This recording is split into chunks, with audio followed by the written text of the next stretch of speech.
We're still here. Never fear. Yep. I got you.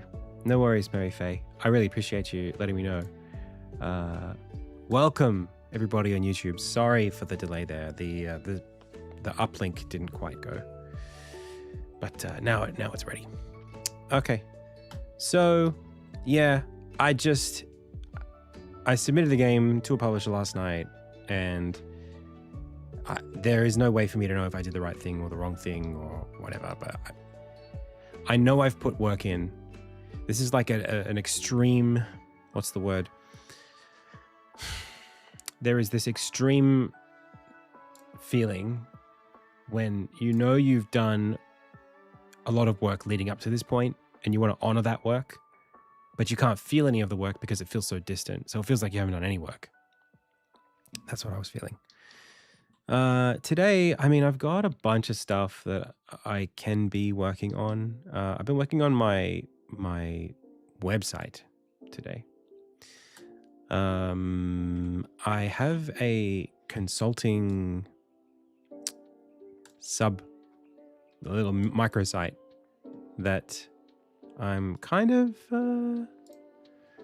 I think it's really good, but I want the rest of the website to look good as well. So I'm kind of like, I can show you what it looks like. How many games have I pitched before? How did you prepare for the process? I mean, I've pitched Insignia now. This is my third kind of like pitching experience for Insignia. I pitched it first to screen agencies back in 2024. Then I pitched it, then I pitched it at GDC to a few different publishers. Then I pitched it at Play Now in 2025 in Melbourne. And now I'm reaching back out to the same publishers that I pitched it to in 2025 to follow up. Because at the time, I don't think I was in a state where I am using dollar numbers. Yeah. I don't think I was in a state where I could use dollar numbers at the time in October. Whereas this time it's like, these are the numbers. This is who's working on it. I think it's hard. The thing that I'm most concerned about is that the work that I've put in the last 8 months or 9 months since October is not super, it might be 10 months now. It's not obvious in the pitch necessarily. A lot of that work is invisible, and I'm okay with that. I think my fear is that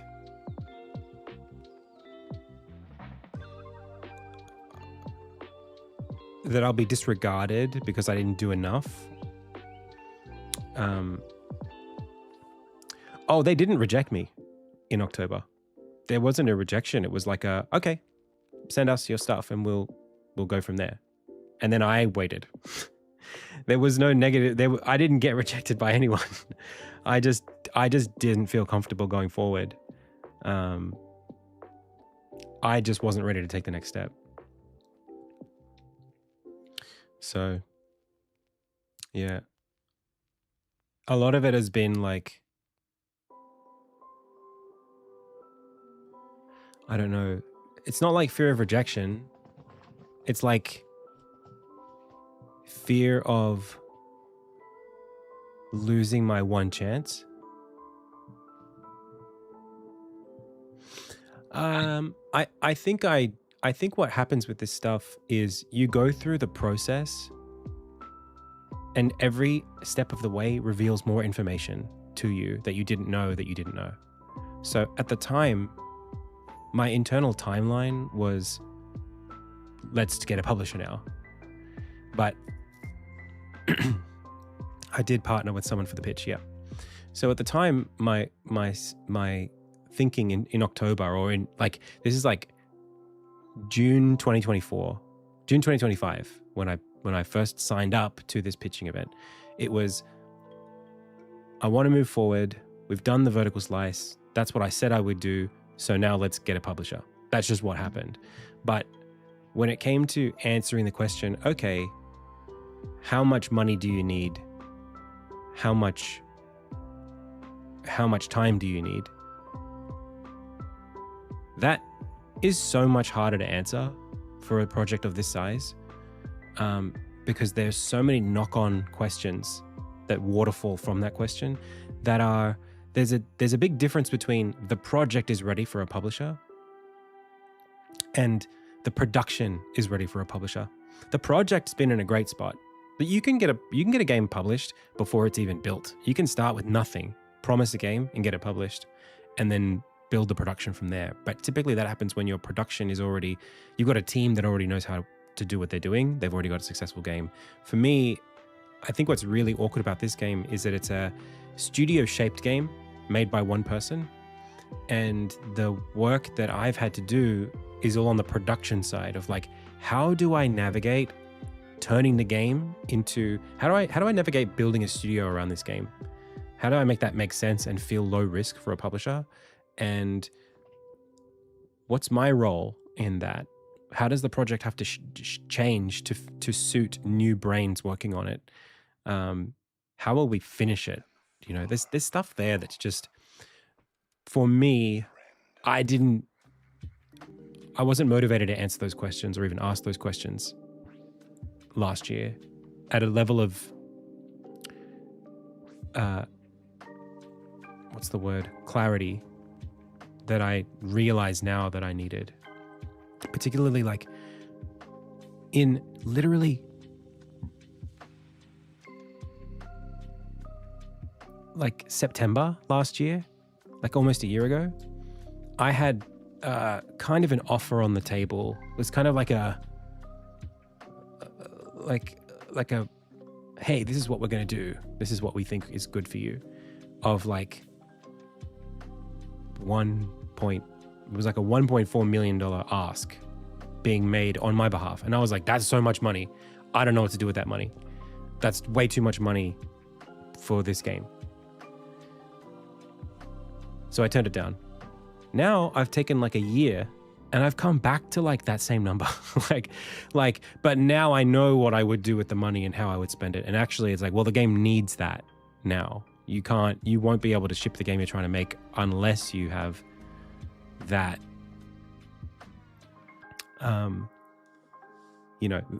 money on that scale. And it's not that you'll necessarily use that money. It's that that's the amount of money that you need to have as a buffer at minimum.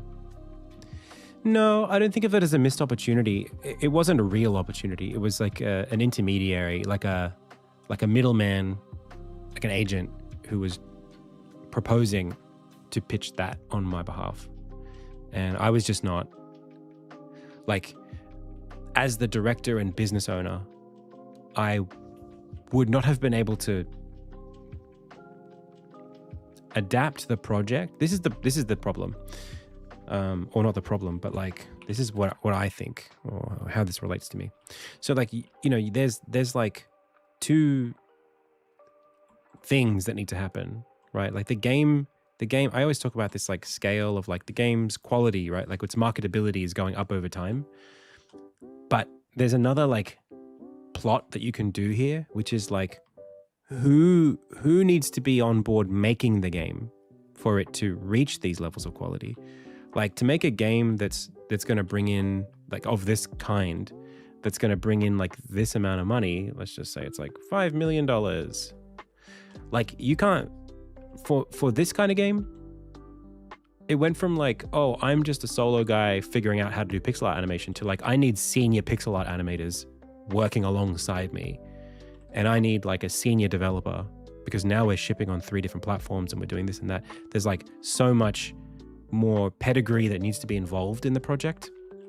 And one of those pedigrees is the director. The director needs to be good enough to launch a game this good, to make this curve even go up in the first place. This game needs a director who's understands how to navigate the game, right? I think of game dev, it's like playing golf.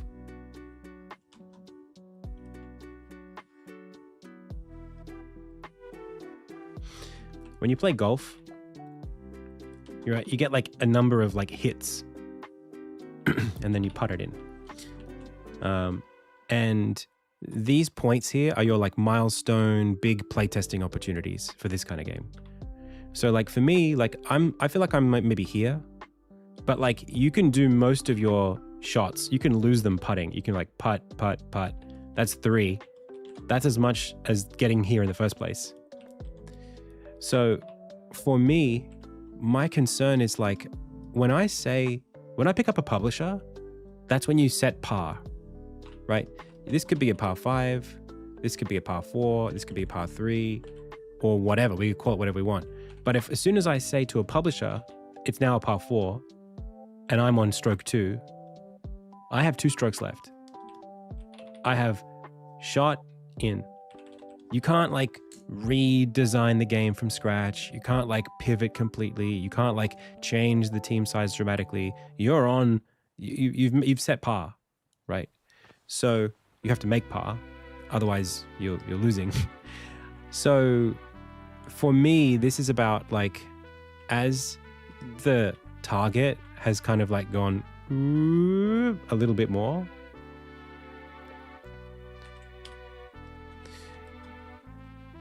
it's like par, P-A-R, par.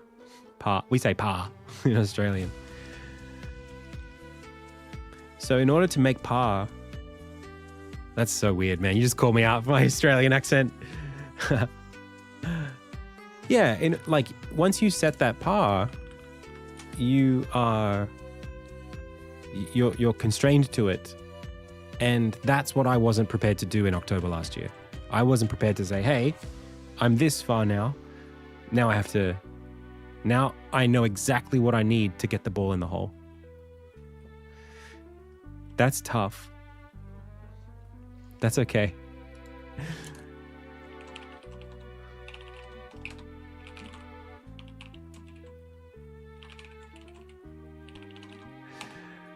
Yeah, that's okay. So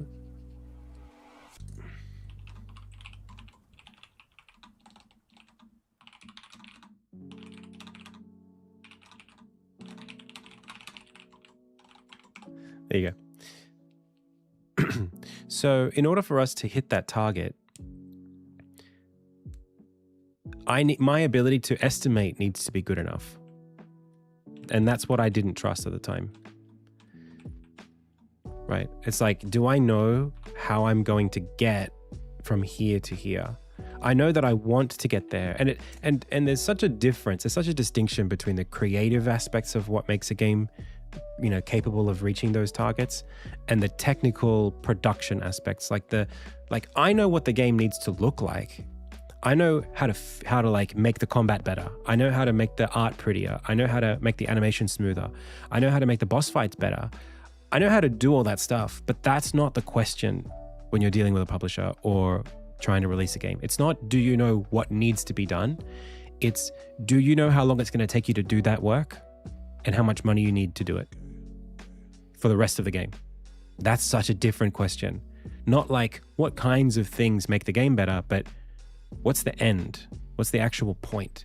Because it's the difference between, if we're sticking with the golf metaphor, it's the difference between being at the driving range, right? At the driving range, you're just swinging, right? You're just hitting the ball as far as you can or whatever. And you can say, well, I can make my swing better, you know, if I fix this, or I can make the ball slice or curve or whatever if I do this. This is like not a real game. This is just like practicing your swing.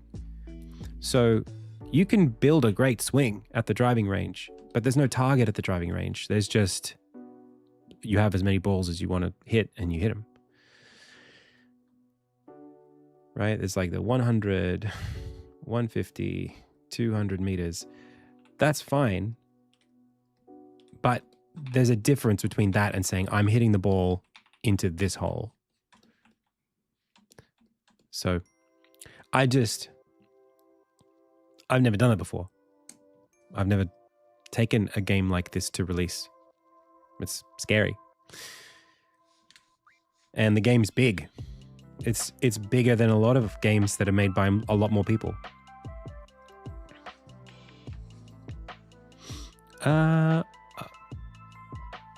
I don't know if that's the case, Pixels. There's been a couple. I can't remember now who did that. So,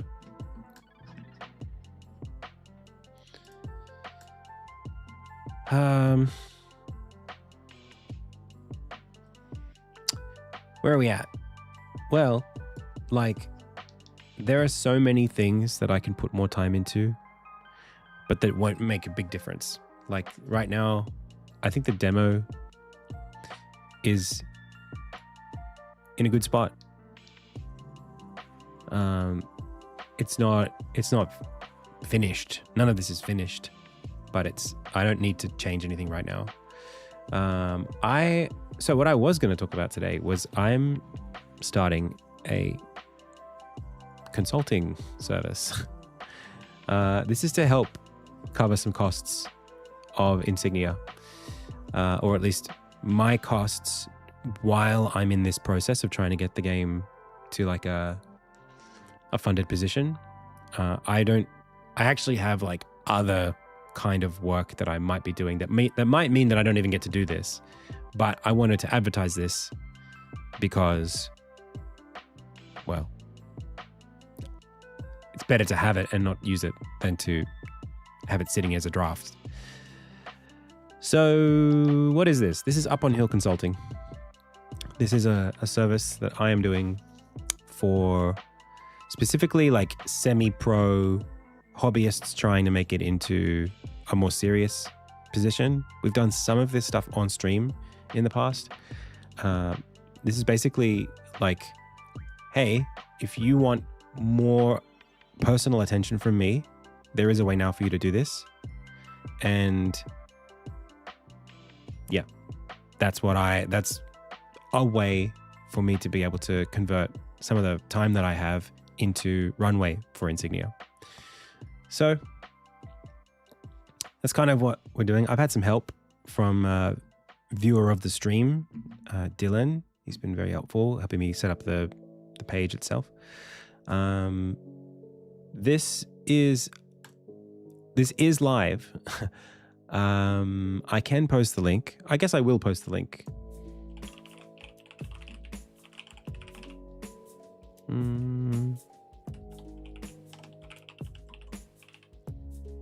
See if that works. Yeah.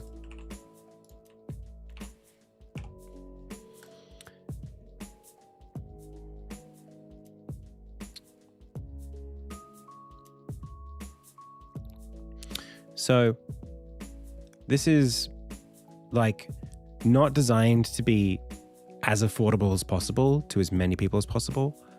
I just want to explain some of this, like some of the choices here, just because I think I've done so much work for free on YouTube and, you know, here on Twitch, you know, the streams are free. So for me, like, it's important that kind of people know if they find this, that like, hey, this is not going away. I'm still making YouTube content, still making streams here on Twitch, still have open source game jam stuff you can check out and download the repos for and learn from me there. Still have the Discord. This is more for people who are actually making games that they're trying to get eyes on before they go further, before they go to like a publisher. Maybe they've got a demo that they want some eyes on before they put it out to public feedback. This is a much more professional service. It's not just like, you know, for anybody on stream. So it's not designed to be super as cheap as possible so that everyone can have it. It's actually designed to be a little bit restrictive because it's not worth it otherwise for me or for everybody else. And I had to be convinced to set these prices higher. My initial thought was to go lower, but I think that it's the right decision to go a little bit higher because it wouldn't make sense for Insignia. Like, I wouldn't be able to work on Insignia if I set this price so low that it filled up my schedule. And it wouldn't be fair to the people who were in a position where they were taking their projects more seriously if I could only do like, say, 5 sessions a week. The people who had more serious projects, who wanted to be able to get where they need to go, if they couldn't get a spot because it was full of people who just wanted, like review on some pixel art, we have other ways of doing that. We have the on-stream reviews. We have the Discord. This is supposed to be a little bit more like, hey, it's maybe you're a team of 3 and you're putting your first game on Steam. That kind of level. So yeah, that's where we're at. Like I said, for everyone who finds that a little bit too prohibitive, that's totally fine. And that just means that the way that we're doing it right now is for you, right? The YouTube channel is for you. The Twitch stream is for you. The Discord is for you. Okay. So, I wanted to work on my homepage today, which is not in the best spot. It's just, I think, like I sent this link to the publisher yesterday alongside the rest of the pitch and everything, and I think it was like the weakest thing. They were like, send us your, hey, Trycatch TV, thank you so much for the raid, welcome. This was like, for me, the weakest part. I had like a link in here that was dead. It's just stuff that's been sitting here for like 4 years, so.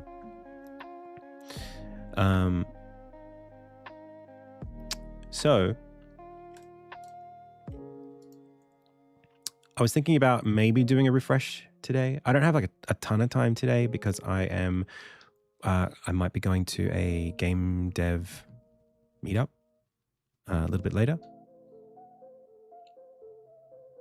Oh, no worries, Dolguldur. Yeah. Yeah, I mean, it's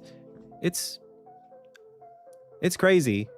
Like when I look back at where my kind of like career positioning is, like this is something that makes a lot of sense for me. Not to me, but for me, in that like I've been doing this for now over a decade. I have professional user experience background. I've pitched to some of the biggest publishers there are in the indie space. I'm very well connected in the Sydney local game dev scene. I've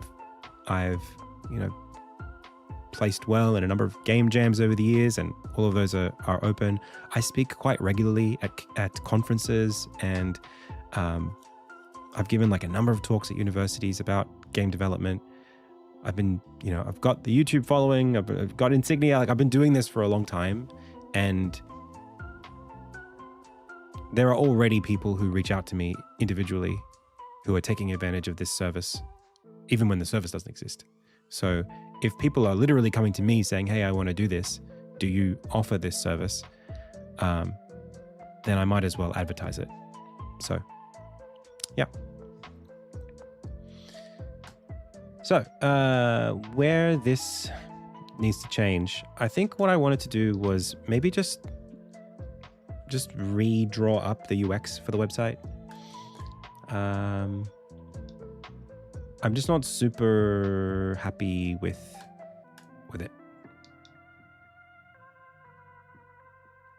How old am I? I'm 34. I'll be 35 on my birthday this year. So, hey McNeil, how's it going? So I think what I want to do is take all of this away and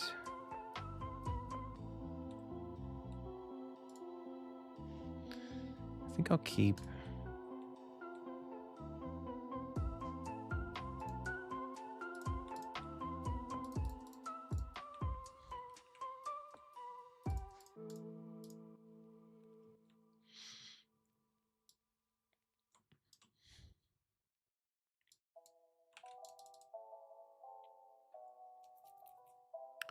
Nice.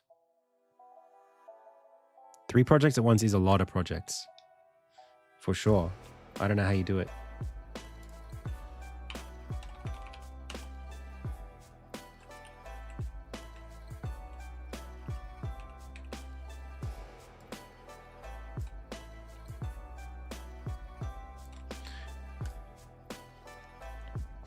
Good. Okay. So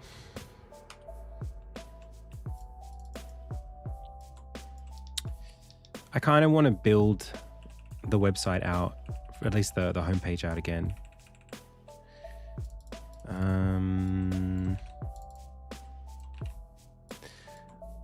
I don't feel great about going straight into a mock-up. Hey, Robin. How's it going?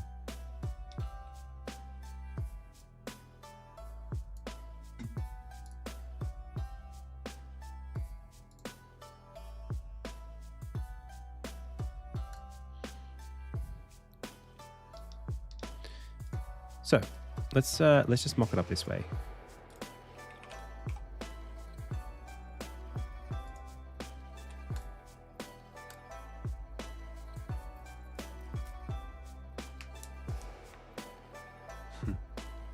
Yeah, and I think like there's nothing wrong with providing a service that people are asking for.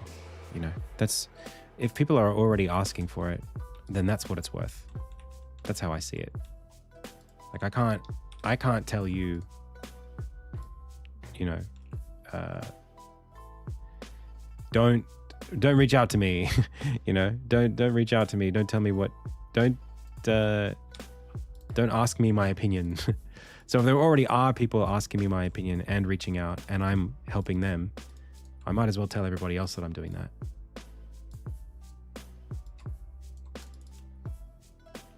So yeah, I do feel comfortable about it.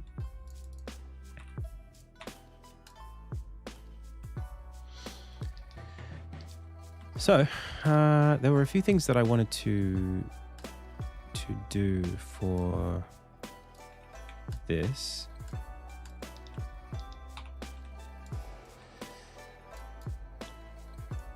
So I want like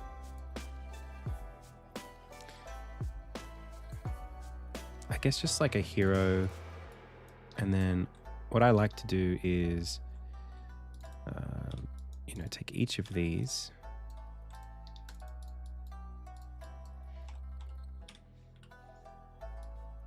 and say that's Insignia.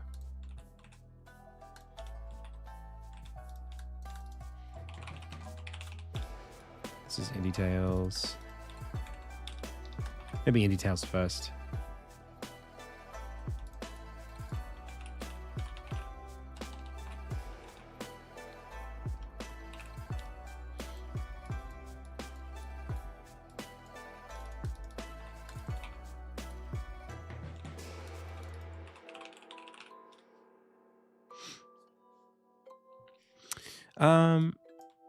No, I mean, I built this one from scratch. This one here, I wrote the HTML and the CSS for this. Dylan he offered, basically. He was like, do you need anything? Can I help you?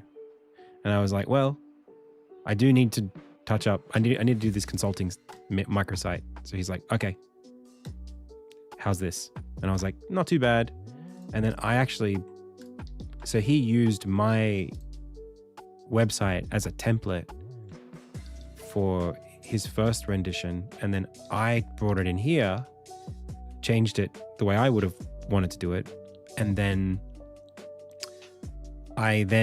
because this is the web, like this is web based, so when I go to here, you can actually see the HTML, like the CSS classes.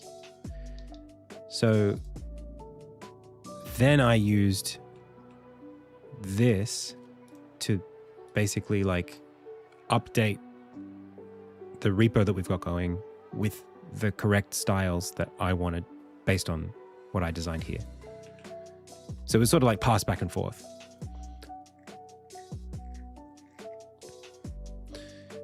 So Figma's there is like a service that Figma offers. It's just like a feature where you can export Figma directly to HTML. I'm not a big fan of it.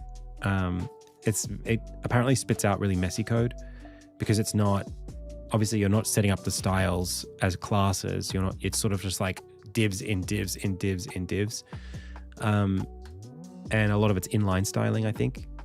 So it's kind of better to do this or at least for me, where you're sort of like, you handwrite it or whatever, then you take it into Figma, modify it, and then modify it back. It gives you a bit more, I guess, like ownership over what you're doing. But yeah, like all of these are they're resolvable down to actual CSS styles. You can literally copy it and paste it into a CSS doc and it'll work.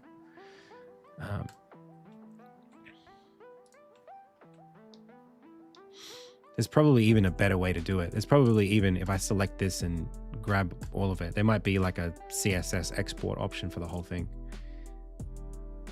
There actually is an export key here. That's not what I want though. It even shows you assets. You can just download the assets.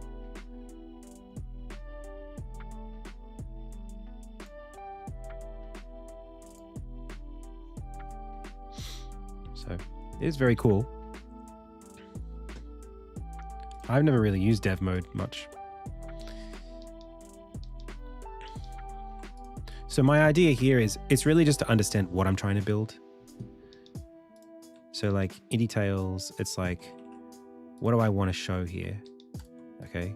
From like a UX design perspective, what you would typically do is you do interaction architecture. You do like a thumbnail sketch, you do a wireframe, then you do UI design, then you mock it up and you prototype it, you build it. So these days, that's because of Figma, that's flattened right down to you thumbnail it in Figma and then that becomes your wireframe and then that becomes the HTML and then it's done. So what I would do is like, okay, like this is the section, maybe because we want this to be like I want the content to be like 900 pixels wide. So I can say like 900, that's what I've been doing. And then give it just like a fill. Maybe we just go something like that. Center align that. So this is gonna go, I do want this like, I suppose it can go here.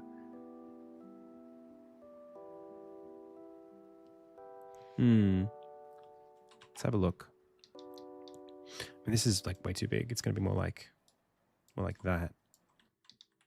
I kind of want a carousel sort of, I want to go horizontally and vertically. So I think what I'm going to do is, I got this here. I need like a blurb. So there's kind of like UX language for this stuff. Horizontal lines like this is text.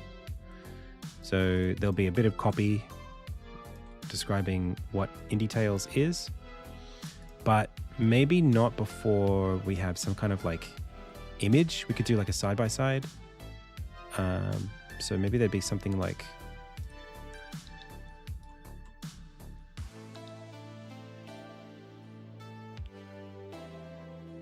might be nice to do like something like this. Could do header images. So you do this. And then in UX design, you have this, if you have an X, that's an image.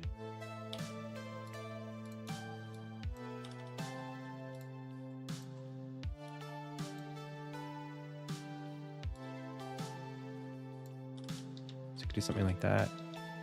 Maybe even something like this. Although on mobile, this might be a bit difficult. So maybe we keep it, I don't know, we'll work on that. And then what I want to do is have like a widget where you can see the most recent YouTube uploads.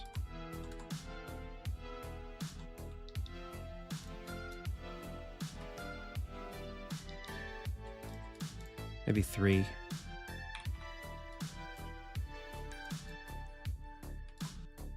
And then carousel for the rest of it.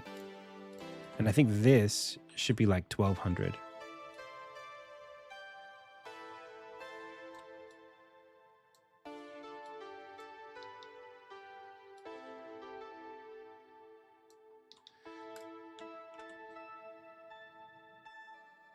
Alt H.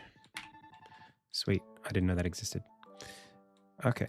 So then this becomes that. And then we go get rid of this. But we want the width to be 1200.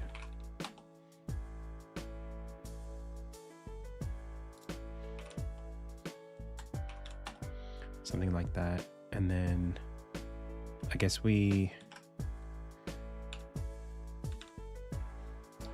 that's pretty reasonable size-wise. If I go larger,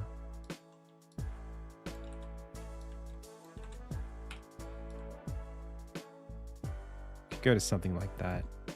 That hits the edge, or just about.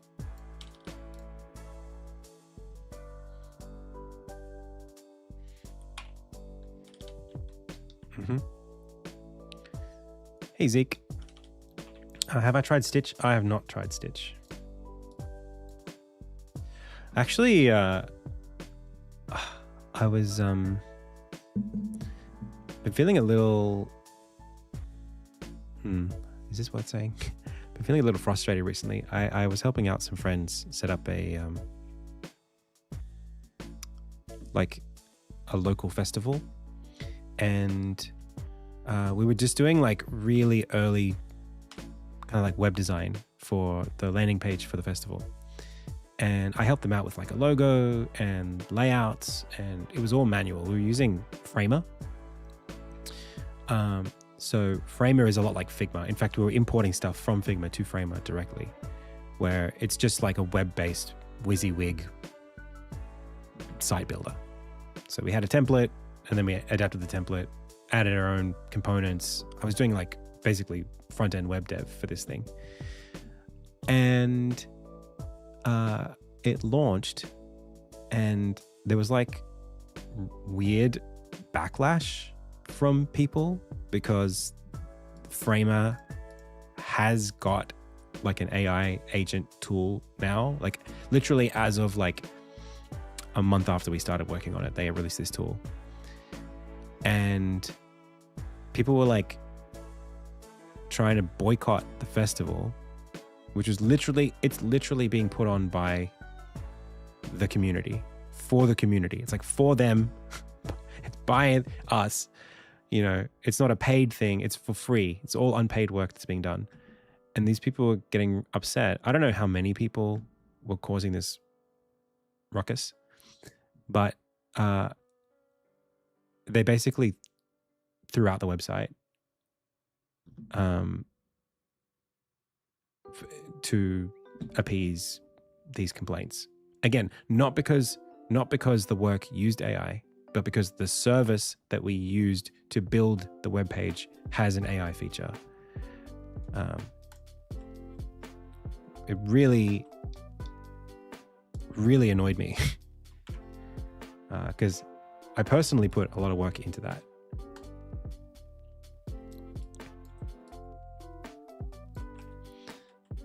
So I'm pretty,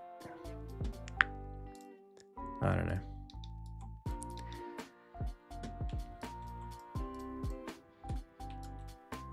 It was pretty annoying. When it comes to like web development, honestly, like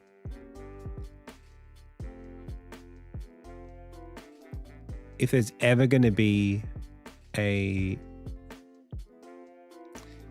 practical use of AI that's not evil, it's doing CSS on a website. Like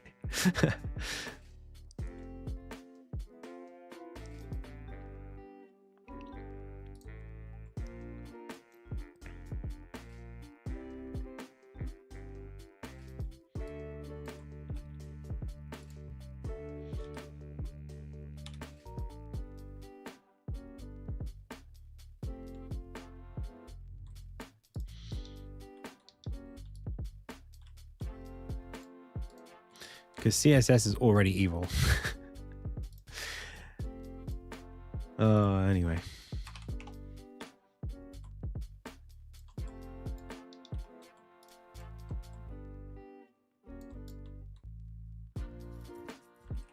You know what? I kind of liked it big.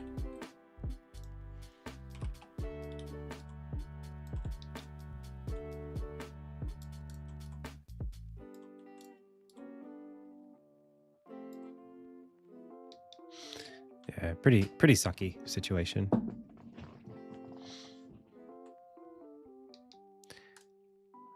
I'm not really sure like what the hell even happened. Like I was kind of removed from it all because I wasn't officially affiliated with it.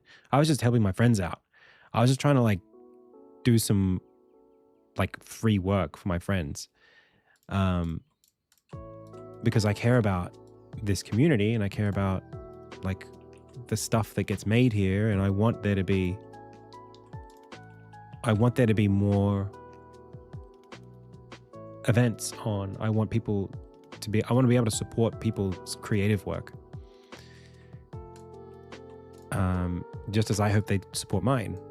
So like for those same people to turn around and be like, we don't like what you're doing, even though it only benefits us, is crazy to me.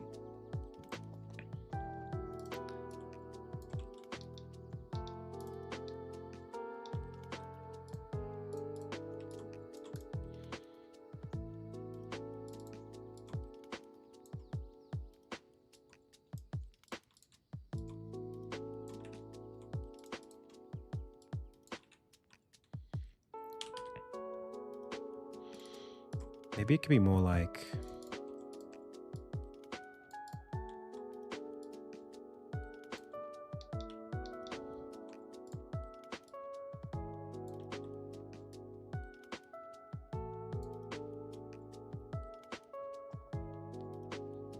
hey, Sarum Lex, how's it going?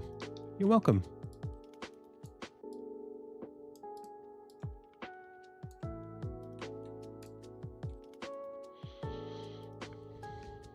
I want to see like some other websites. What's a game dev you guys like?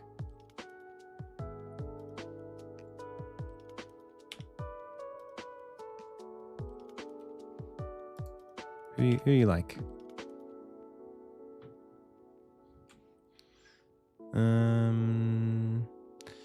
Like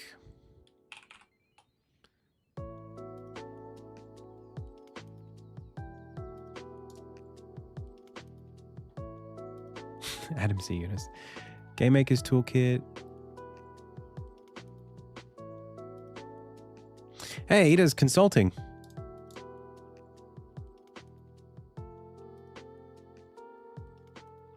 Not anymore.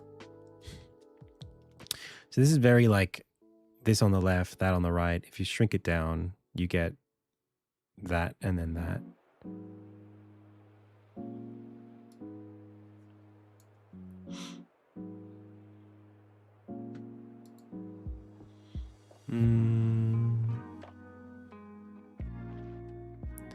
I think it is nice to be able to do this kind of thing. And I think a link is always good too. That's kind of what I'm trying to do here anyway.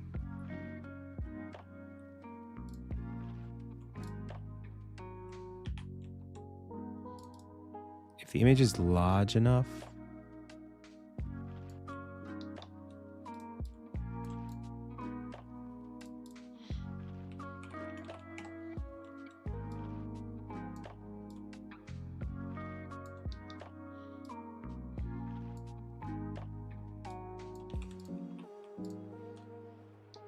That's 16 by 9.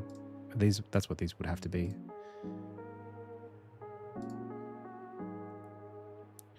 Yeah, I'm not too familiar with GMTK. I don't really know his. I mean, I know his YouTube channel, but I don't know like.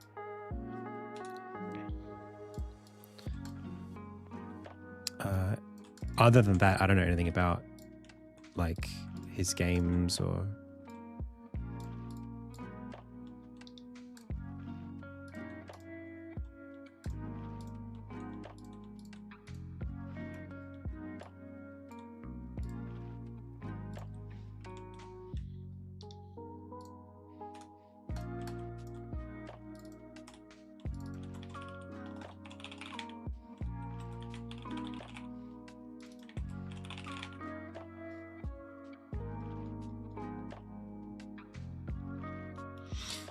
So I have an Instagram page that's just a personal one, and then I have an Insignia Instagram page called Play Insignia.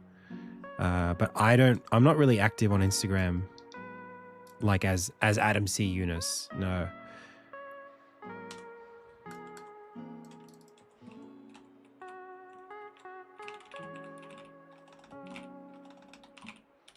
Oh my gosh.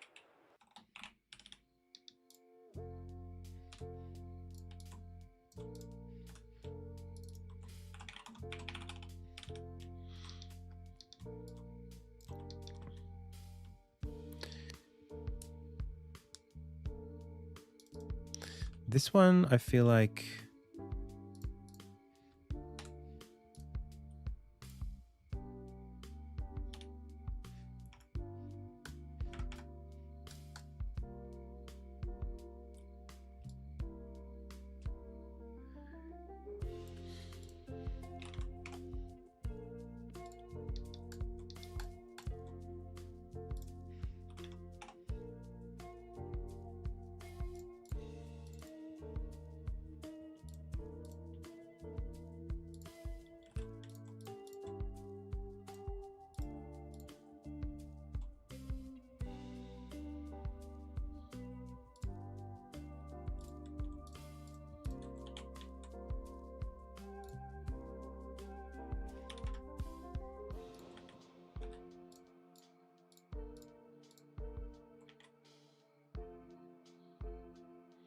What the hell?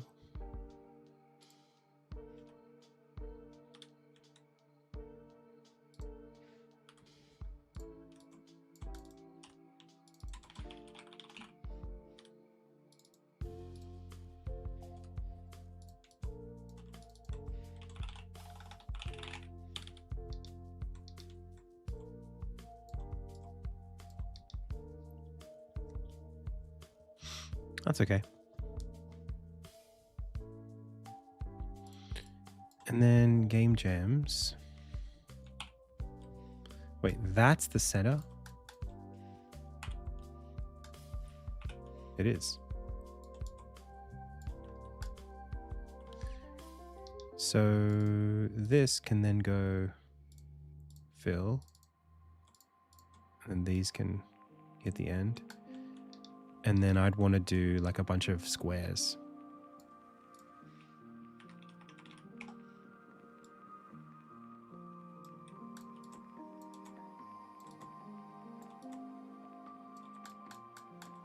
Maybe 4 at a time.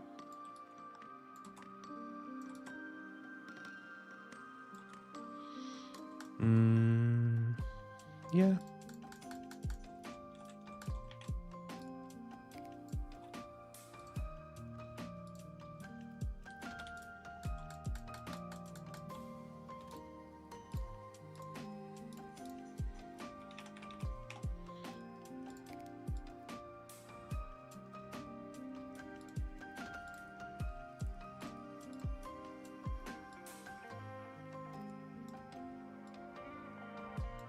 I see. So then it needs to be fill.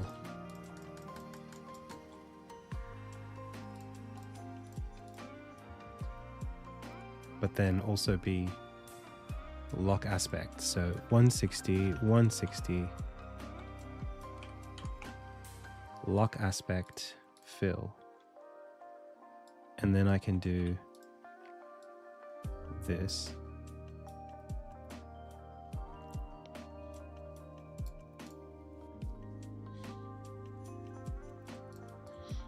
That's pretty good. And then I would want calls to action on each of these. So if I do this, that's actually pretty large now that I look at it.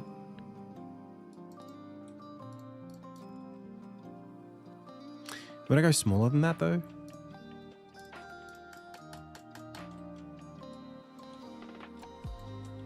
I don't know. Let's try.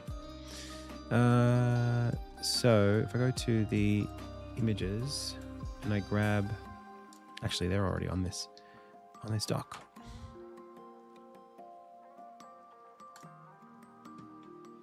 They would be cover shots of games that I had released.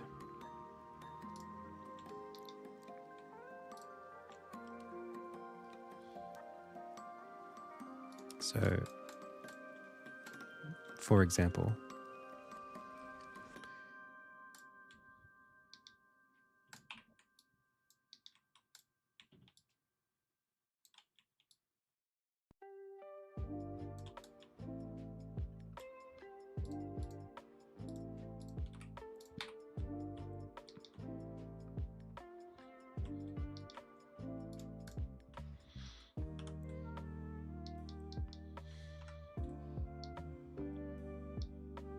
at which point now it doesn't look so small.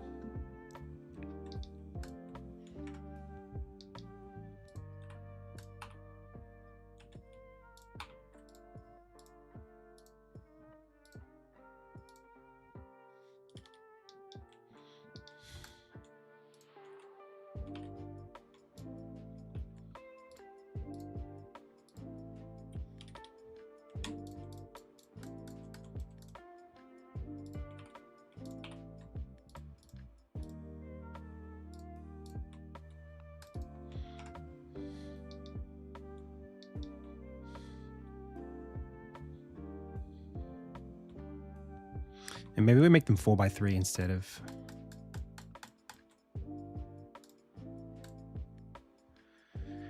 Gosh, what is 4x3? 160, maybe?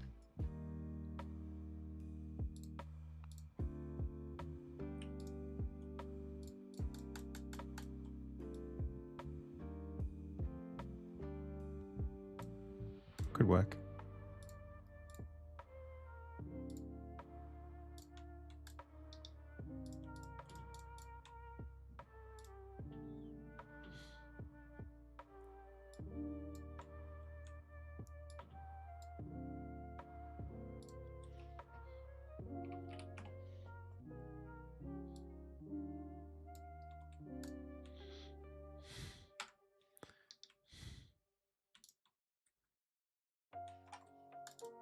So weird seeing Ludwig's face just like on my screen. Sorry, Lud.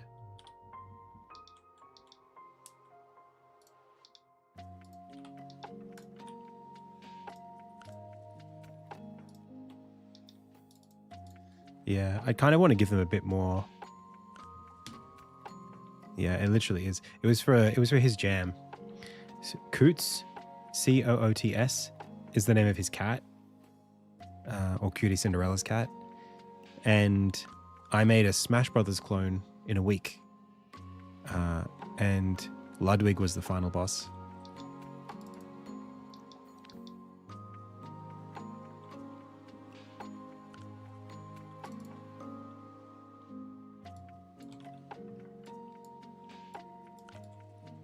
Like that should be more like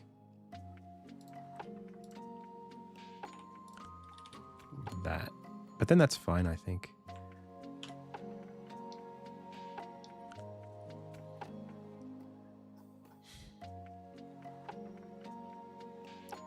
Yep. And then maybe like a more button at the end.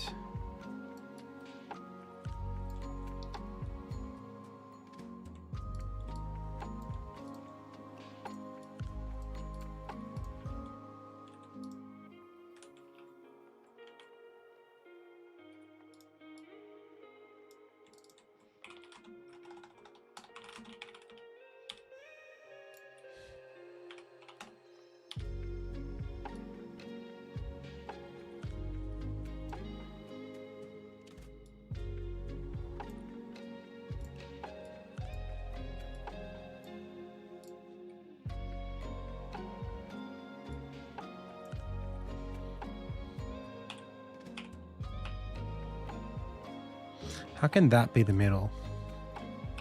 Okay, that's how. Okay, you got me. Maybe, what do you reckon? There or there? I think maybe there. I mean, you could even go like this.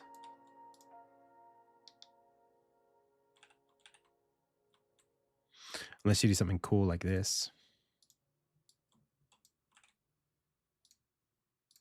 Bing, bong. Take that. Watch this. You take that. You take that. You make them like that. You do this. You do this. You do this. You say width, fill container. You make them height. You make it thin. Now you got that no matter what you want to do. Easy peasy.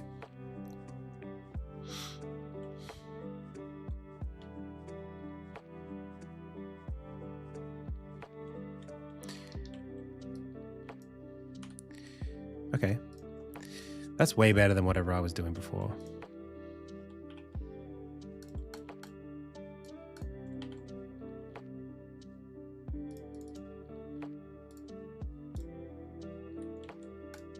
Okay.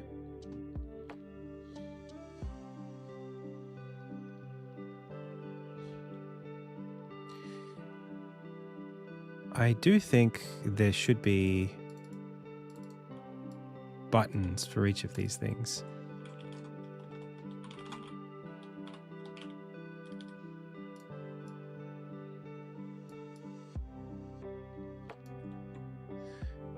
How did Mr. GMTK do it? Play, support. Oh, he just wrote consulting. Okay.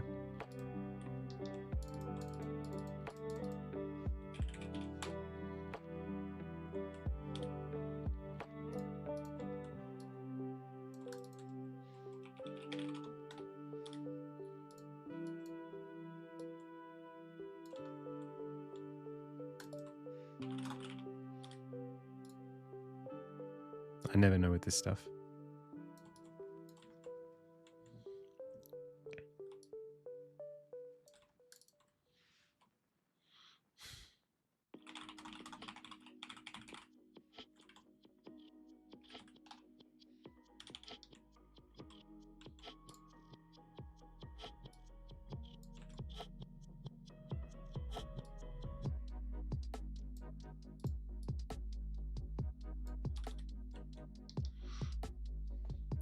Thanks, Eglaz.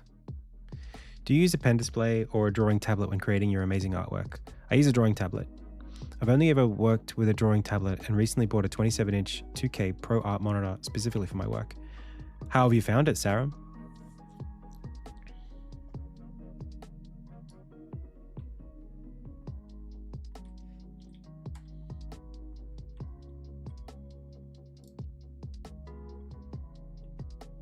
Say less. Say less, button.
I would love for this one, if I could get this to work, I'd be very happy.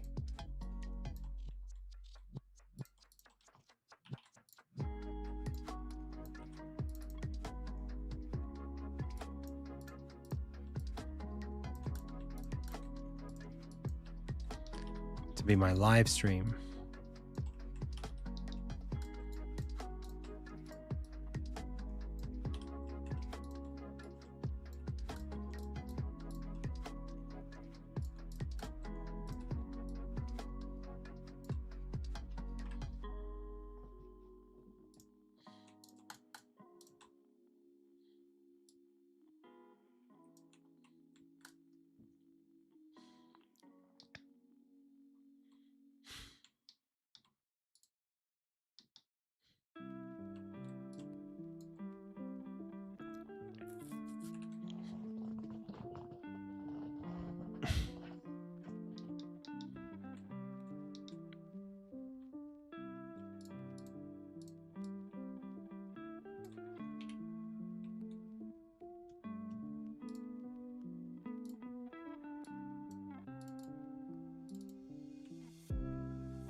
Okay, that's pretty good. What do you think? As a prototype?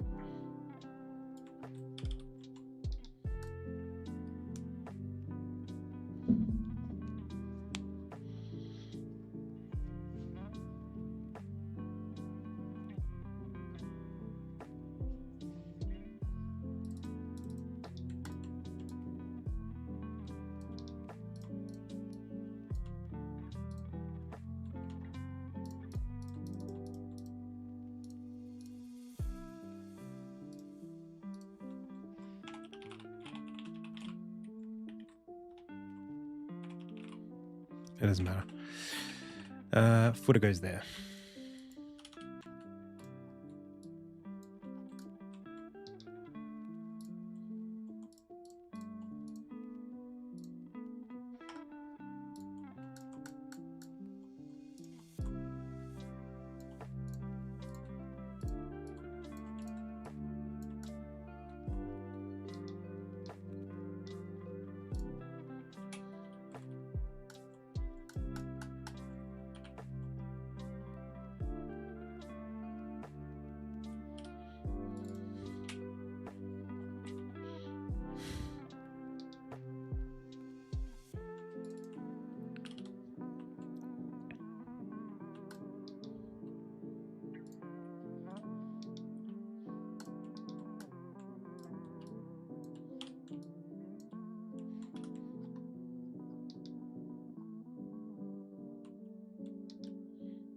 Where's my Up on Hill logo?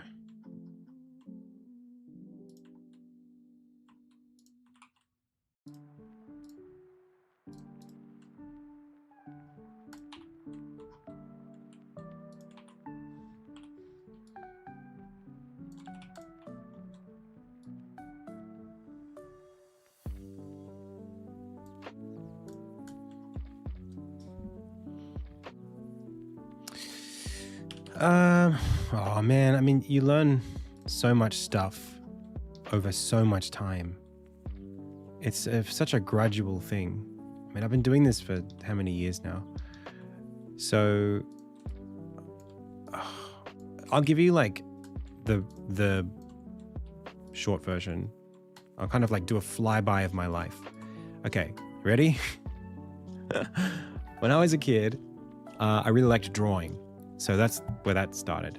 And reading. Drawing and reading. That's all I was doing until I was about 12. And playing games, obviously. And then like right around 12, I started learning music. I just liked guitar. I wanted to learn guitar. I taught myself guitar. When I got into high school, I started being really into making games and being a concept artist for games. So I started learning like digital art. I took like classes that were technical at school, like software, like IT and software. So I learned how to code very simple things there, like literally basic and like Visual Basic. I learned a little bit of HTML because MySpace and everyone had one, and you had to do your own custom style sheets for those. And then, you know, I was playing around with Game Maker with me and my friends. I was using Flash and making avatars in like online games that people could download and purchase. So I was teaching myself a little bit of ActionScript. Then I got into university, learned programming more like properly. I was doing a lot more animation during that time, and also interaction design. That's where I learned how to do UX. Then and also web design. Once I left uni, I got a job as a UX designer where I was doing more code, more UX, learning that whole process, proper web design, working with real UI designers and front-end developers. And then eventually doing a lot more pitching and client management stuff. And then started doing indie game dev stuff in 2014, where I learned Unity, started entering game jams, moved on to working on Insignia as my full-time job in 2017, still doing UX contracts and consulting during that time. And then the rest of it's, self-taught.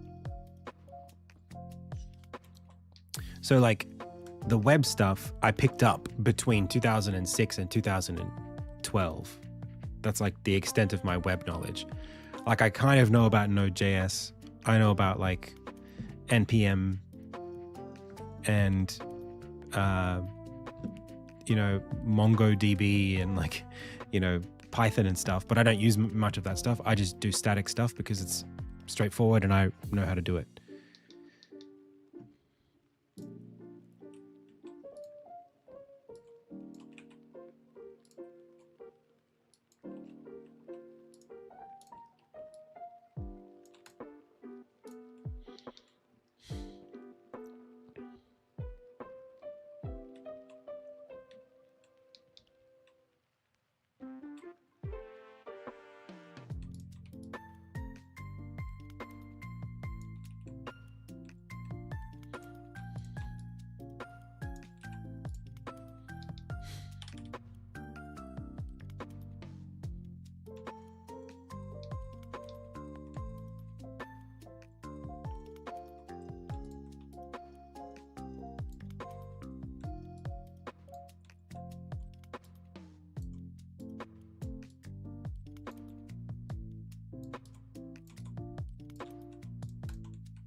What?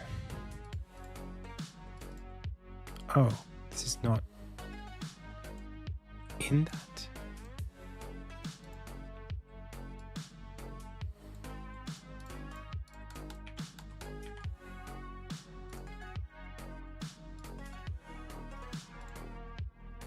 Okay.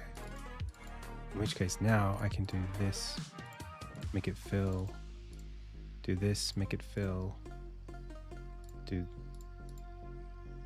this, make it 0. And then that's whatever.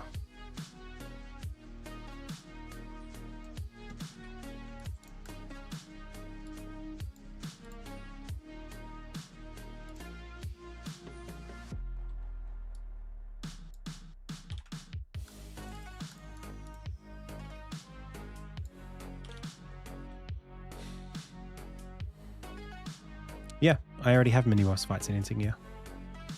So you had a background that helped and then you brute forced the rest. Yeah, pretty much.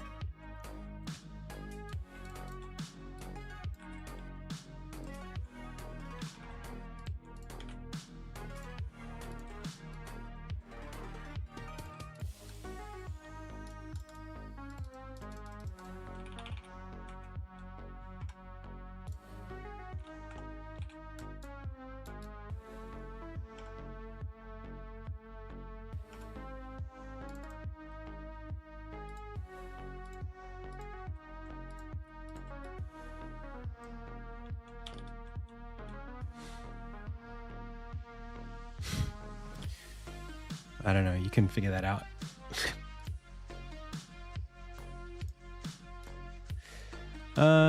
Okay. Maybe this goes like in the center.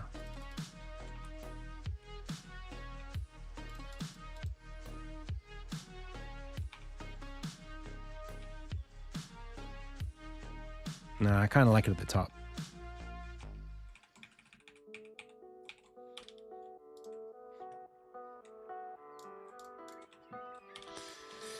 All right. Well, that's all pretty reasonable.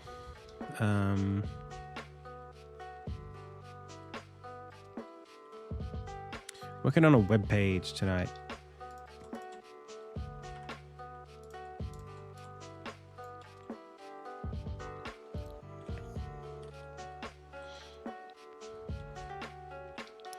And then what is the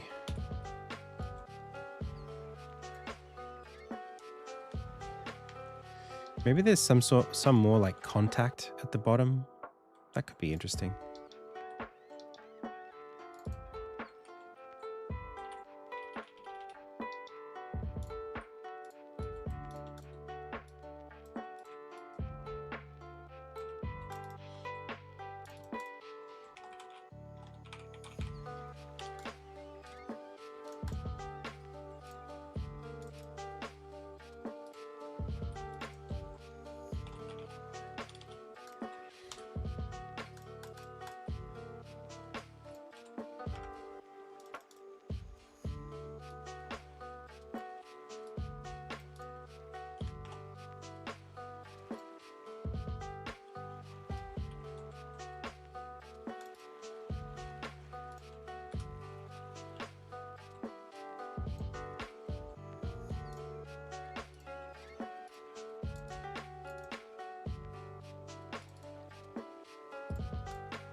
I think that's pretty reasonable. So we take this and we say, what if you weren't creating Insignia, what's another game you'd want to create or be a part of? I got like 4 other games that I'd want to make. Honestly, if I wasn't making Insignia right now, I'd be taking a break. I'd be taking 6 months off.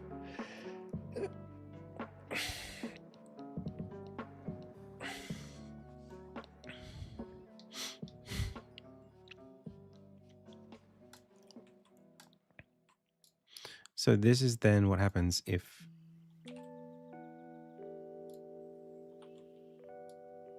we have something more like this available to us.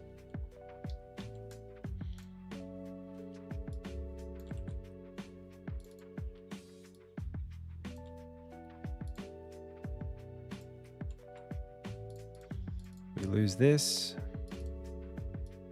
We shrink that. We shrink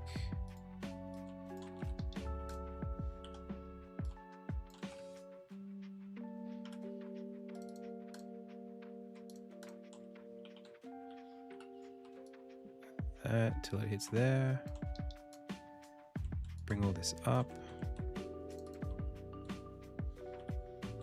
Shrink the whole thing a little bit.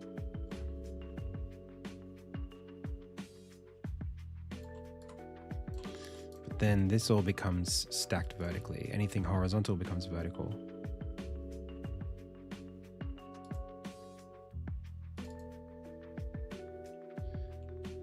So this has to shrink.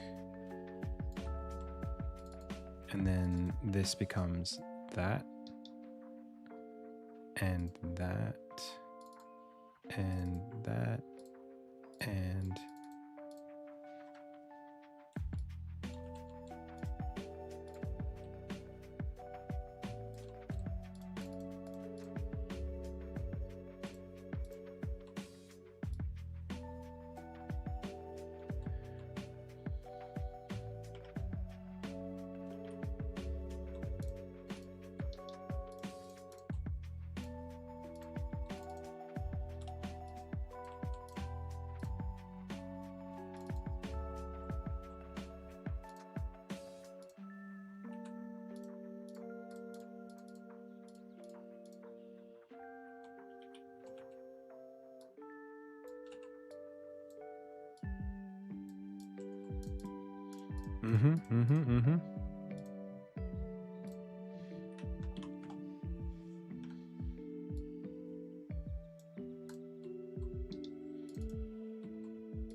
And then I guess this just becomes vertical like that.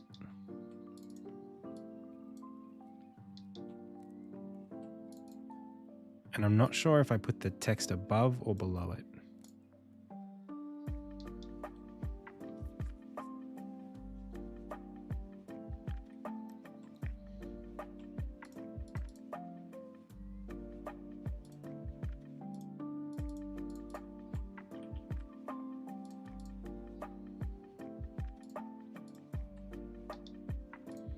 And then I just do that for all of these.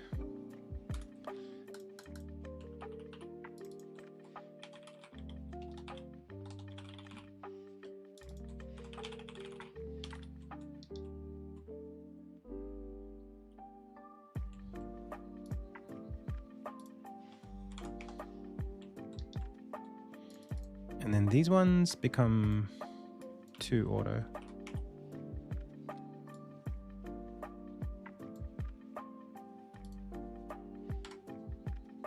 And we bring this down to like here.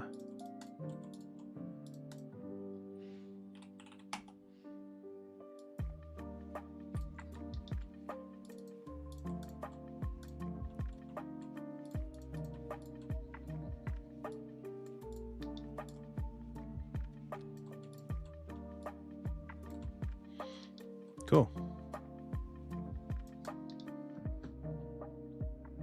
Ta-da. What genre of games did you make if you were working on Insignia? I've got a bunch of different genres that I want to work on. There are like, do we want to like mock them out? Give them shape?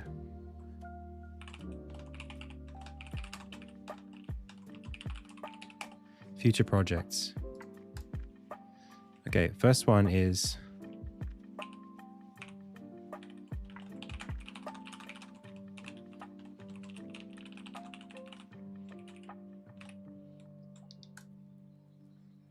we could call it like a, what's his name?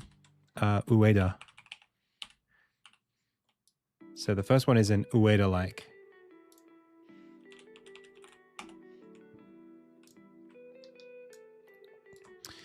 The second one is a tactics RPG. Another one is Chess 2.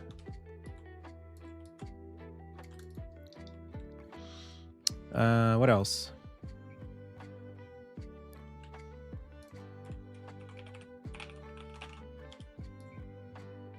It's also kind of tacticsy. And then I guess I'll call it like turn-based RPG.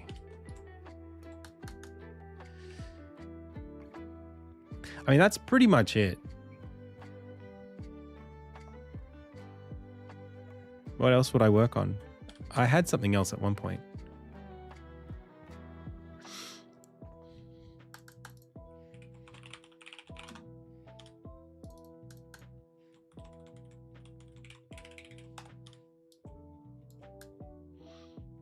A kart racer. I think I can make a sick kart racer. Maybe a roguelike, but I'm not super interested in it. And then just like another action adventure. But the Ueda like is an action adventure. So it's really just, I want to work on this. This is the big one. This is the most important one.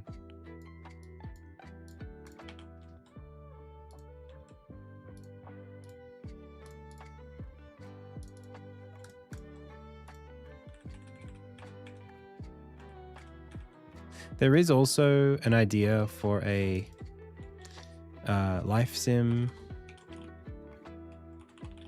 in clouds. That's kind of gets floated around there.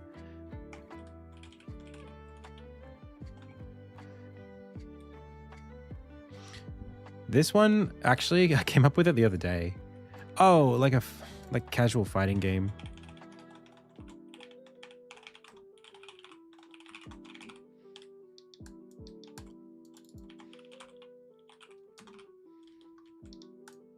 Okay, let's start breaking these out.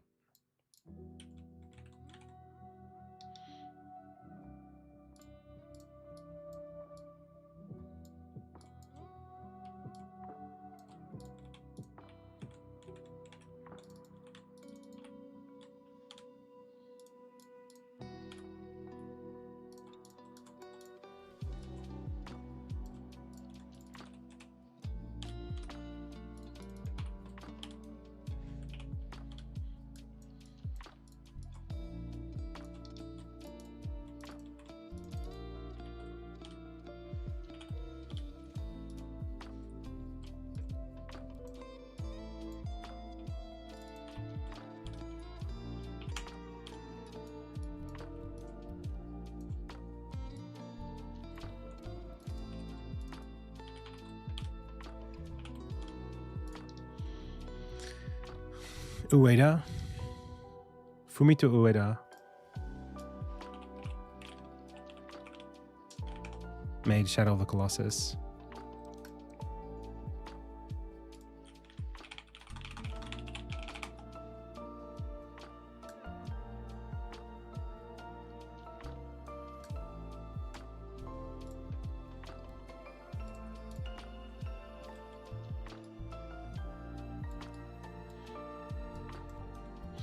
And The Last Guardian.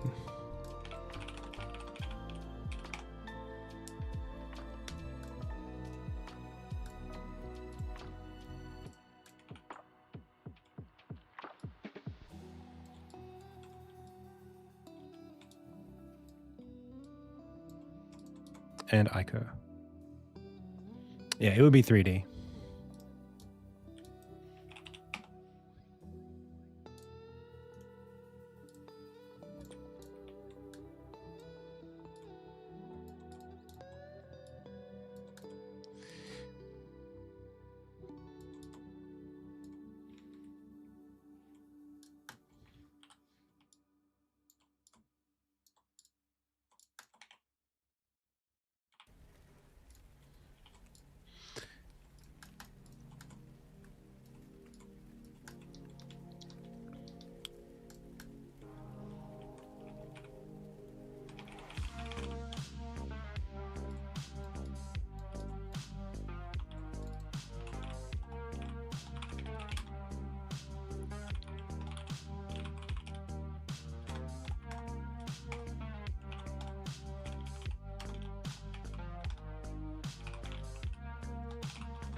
For me, this is like, I think this is such an attractive kind of game to make for me. Like, I would love to. And I think not enough people are even trying to make games like this. Like, it's not even, people just don't seem to, it's not popular to try to make a game like this. But I think this is kind of like the AA version of an indie game. The Cloud Life Sim, I got a whole document about that.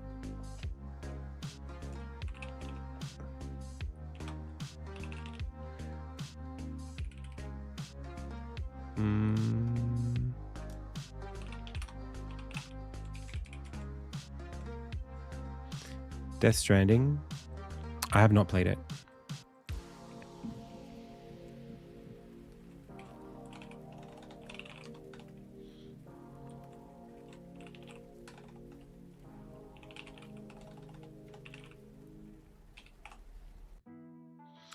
Yeah, so there's this thing.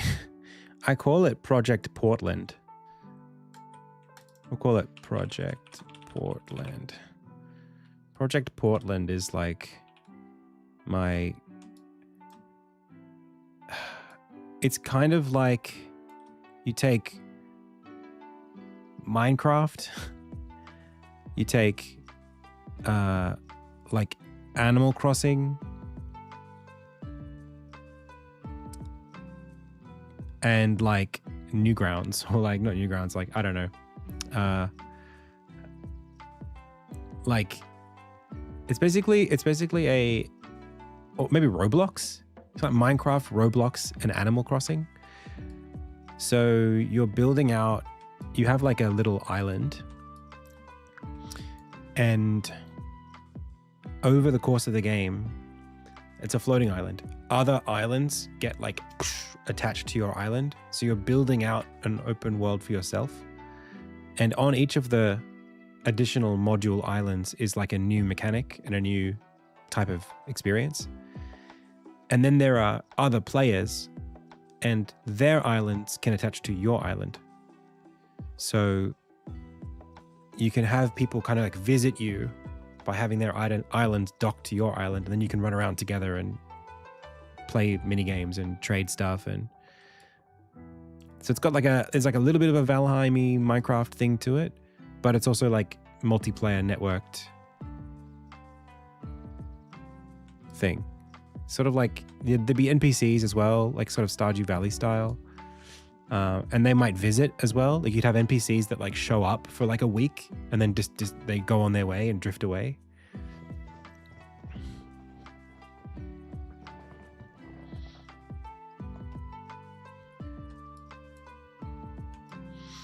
So that's what that is. I think that'd be really fun to make.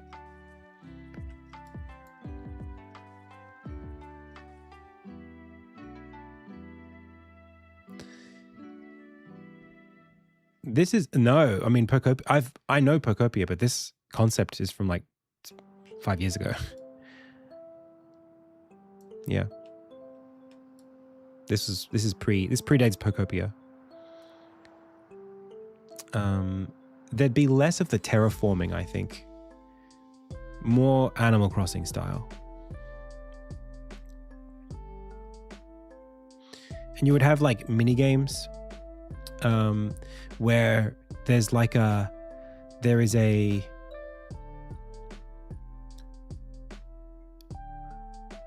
soft ranked system in the mini games, so that let's say one of them is like a fighter plane dogfighting thing where you're like flying around shooting each other. It's just like you load in it's your character and you are in a little plane and you play for a bit or whatever, and if you win you get these points that contribute to like a trophy or like a series of unlocks that you take back to your home world. So your home world is kind of like your trophy cabinet for all of the little module mini games that are multiplayer, and they would just be like jam games. They'd be just like tiny games, but they all are part of the one world. So in that way it's very Robloxy, but more not user-generated content. It would be made by the team. So that's that idea. That's Project Portland. Casual fighting game is I guess /core.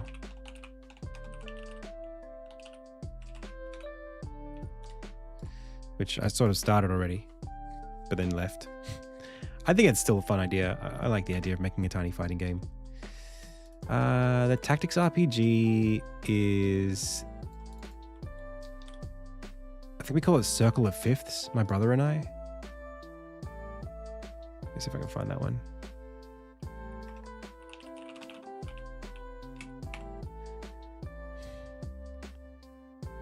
This is like Final Fantasy Tactics, long sort of story-based RPG around 5 children who are like, I guess, I don't know if they're like princes and princesses that all get separated. It's a little bit Game of Thrones, the Starks kind of thing, but it's a tactics RPG.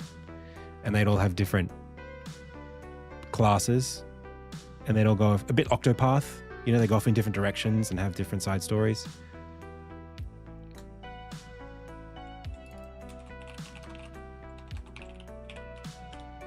It's called Circle of Fifths because there's 5 of them. This is like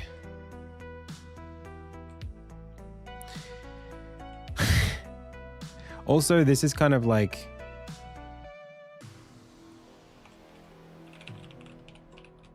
sort of throneless as well. It's kind of like part of that.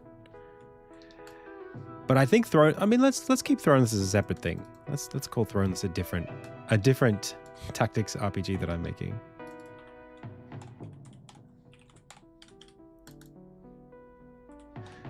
Someone asked me what game I would be making if I wasn't working on Insignia, and so I'm just listing out all of the projects that have kind of like been swimming around in my brain since I started working on Insignia. This one, I love this one. This is a game that I came up with like a month ago. Let me see if I can just get a bunch of stuff.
Hello?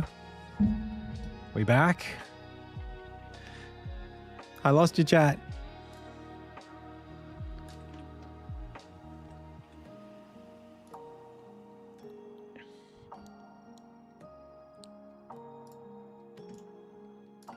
Sorry about that.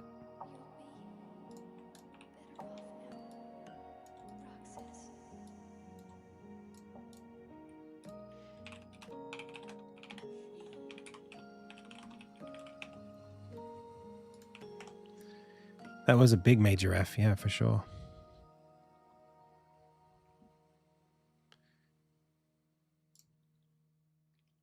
So this other game is this hex-based tactics kind of game that I want to make. That's kind of like, it's chess 2. That's the idea. It's, I thought I've written a document about this already, but it's kind of like,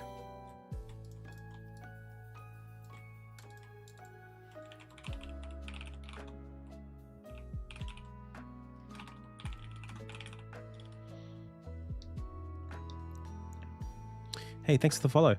So the idea here is, it's kind of like very simple units that don't level up. Flat board game style rules. Place unit, kind of like MOBA style maps made of hex tiles, turn-based units have fixed movement.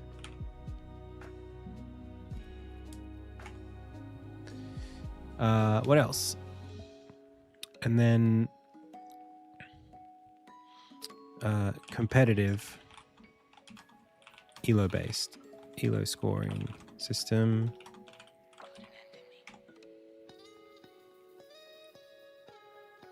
There'd be like a depth of field blur, kind of like miniature feel. Customization through painting minis.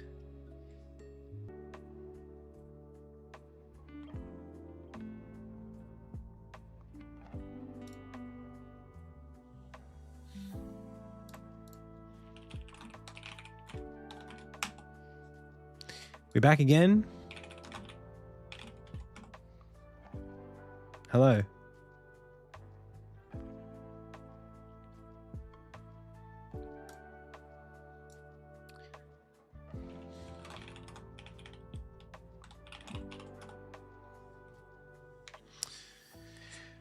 Sorry, everybody.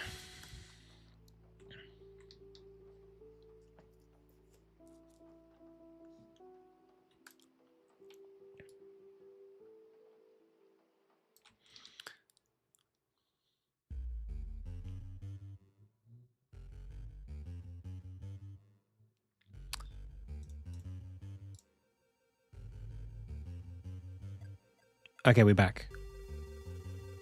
Sorry, I've been not seeing your messages. Let's try again. So, the way I see it is something like this, right? You have like your, what are you doing here? Get out of here.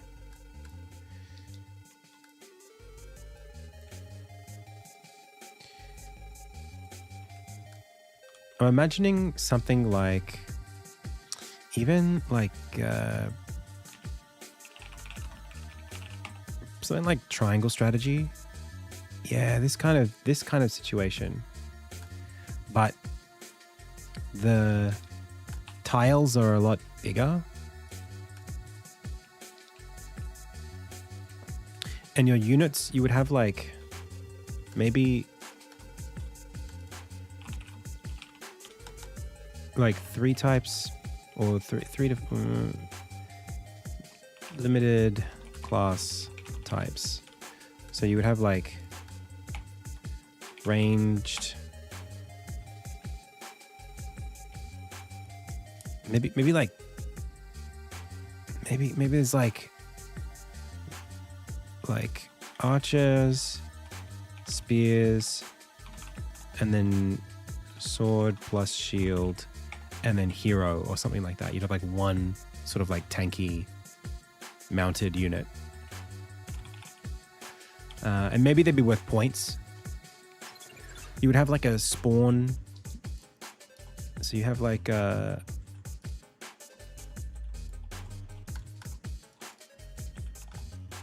units all start within range of the team HQ, surrounded by fog of war.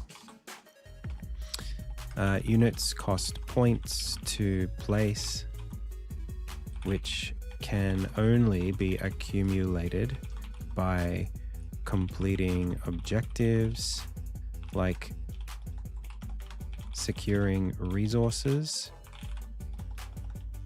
which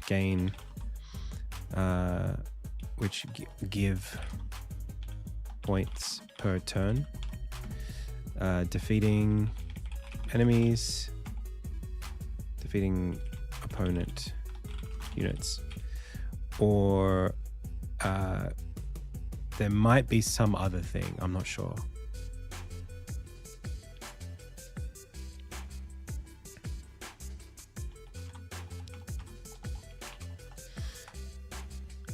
So very much like a MOBA, where you're sort of like spreading your influence. Is that right? H.G. Wells invented modern tabletop strategies? That's crazy. Yeah, you're kind of like being dropped into a map. It's like that League of Legends style where you have like a hero, you're getting points around the map, and then you're fighting the enemy. But the opponents, it's all happening in a much tighter space. Like the map might be only 20 by 20 grid size. So it's trying to create the feeling of Age of Empires within a MOBA space. Minus the building. You're not building things. You're just sending units across the board in small skirmishes.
I'm not sure if there'd be hit points. I haven't decided. This is the one thing I don't know about this, is do you make it so that I would want this thing to be playable as if it was turn-based on a tabletop game with no health points, no health bars. You need to be able to look at the game board and evaluate the game as if it was like a chess engine. So I think what I would do is at most I would have a knockdown, like a D&D style downed state. So you literally you put the piece and you put it on the ground. Maybe. Or something physically that articulates on the unit that's like makes it like an action figure. So like if you have a sword character and they have like a defensive shield state you can put them in, you literally make the shield go in front and now they're blocking. So it's not points, it's states. Maybe archers, for example, need to like load their arrows before they can fire. It takes 2 turns to do that. Yeah, well, you just fixed it, Franz.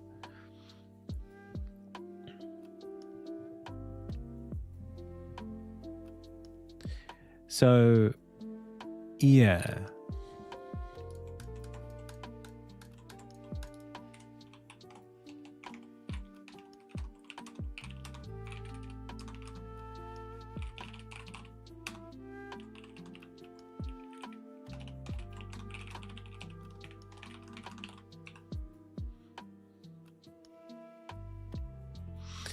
Something like that.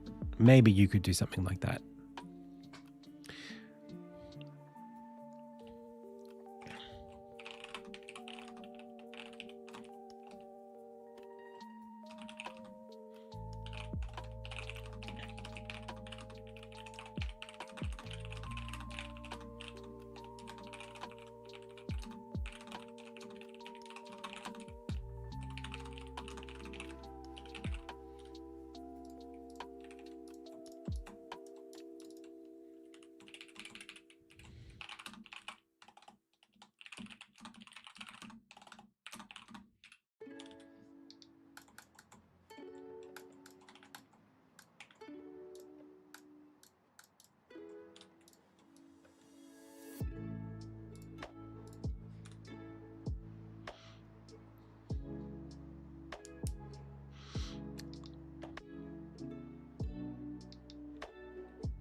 So I think this game could be really fun. I think you could prototype it on like just paper. I actually might do that. Maybe I'll just play it with my brother or something.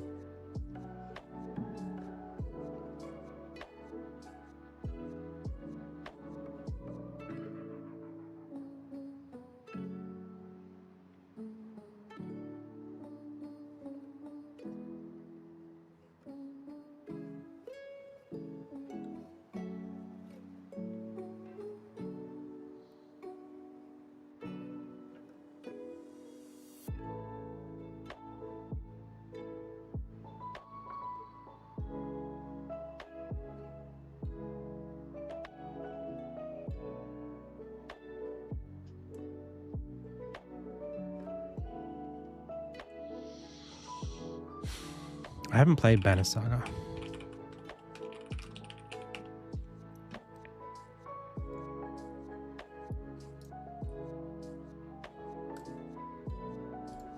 Gaming. I'm gonna start a new run. Just to...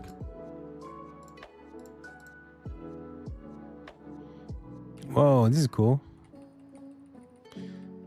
Wait, how does this work? It's like an animated... Oh, okay, it's like a tactics game.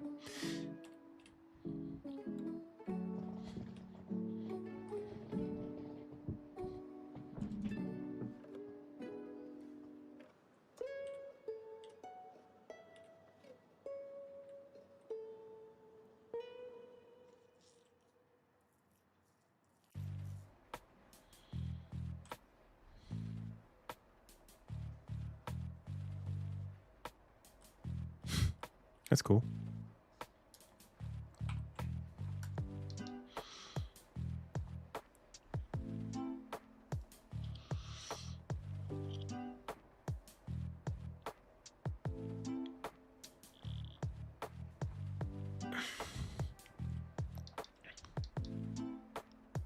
Yeah, the only thing about this that I wish I could fix, but I can't really, is the fact that what I really want is Fog of War.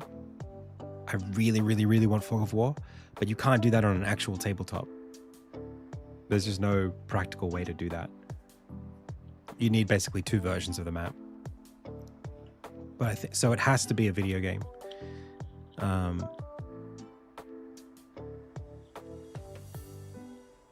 There's just something amazing to me about how Fog of War affects game dynamics. Like the strategy in the context of a game with Fog of War is so different to one without.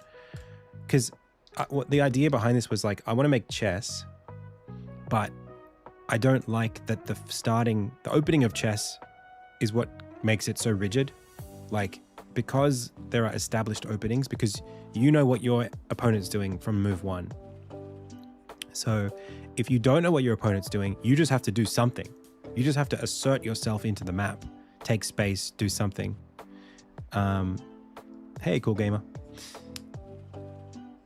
And I think that nature, that aspect of, well, I'm just going to go and push my units out and focus on something. I'm going to explore the map.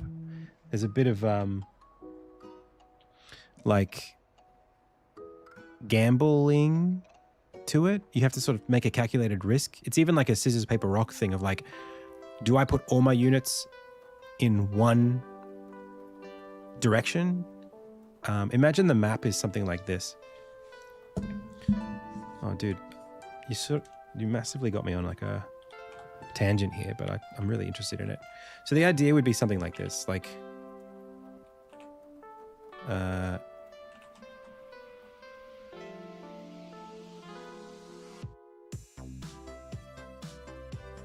your HQ, my HQ, and more than that. 1, 2, 3, 4, 5, 6, 7, 8. 1, 2, 3, 4, 5, 6, 7, 8.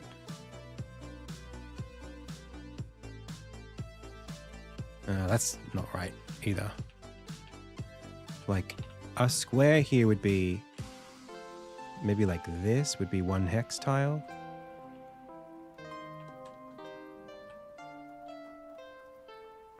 Yeah, that's a lot closer to what I was thinking.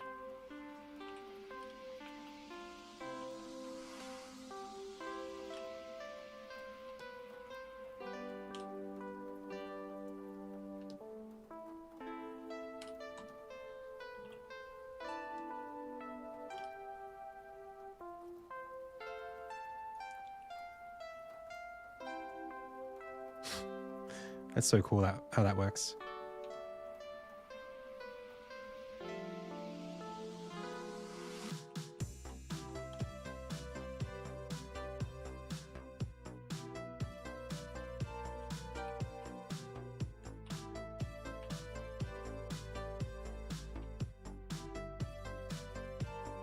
So maybe something like that would be about the size of the map.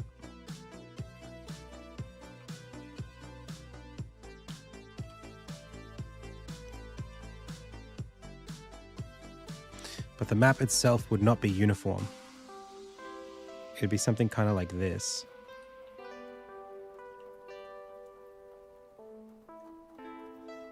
It might not even be opposite. It could even be that you're both civilizations or whatever, both parties are on like similar sides of the map. And also there would be elevation too.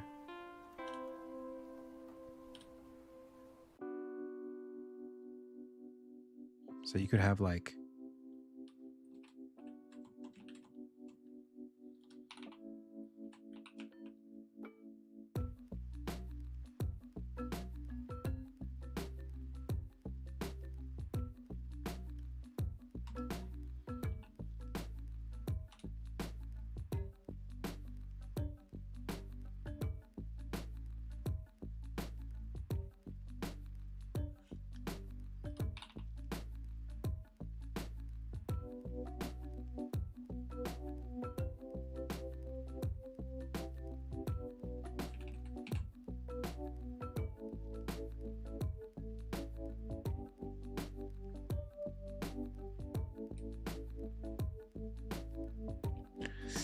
okay, so that's what the map looks like.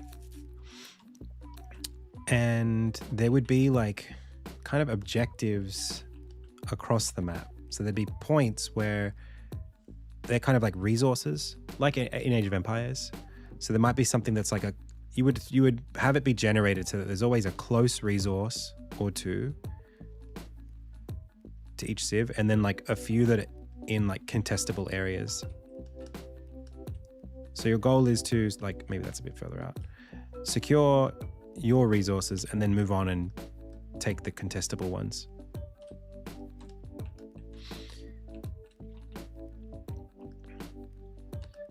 And each unit would sit, you know, you'd have like 1, 2, 3, 4, 5, 6, 7 or 8 or so units.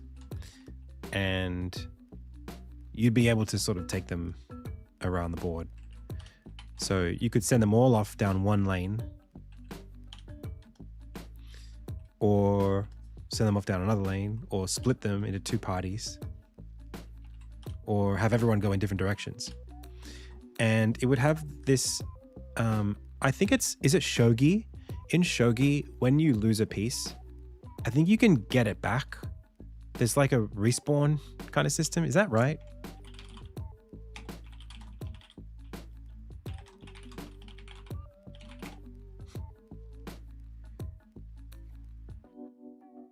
Yes. So you would basically be able to recover pieces once they die, or spawn on new pieces.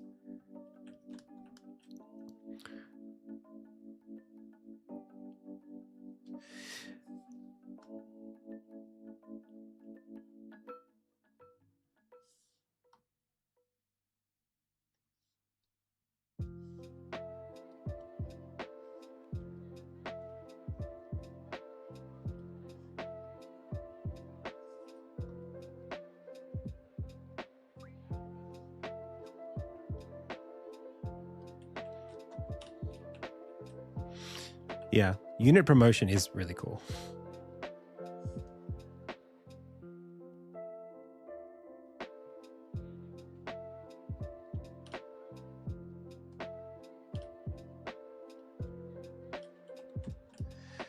Yeah.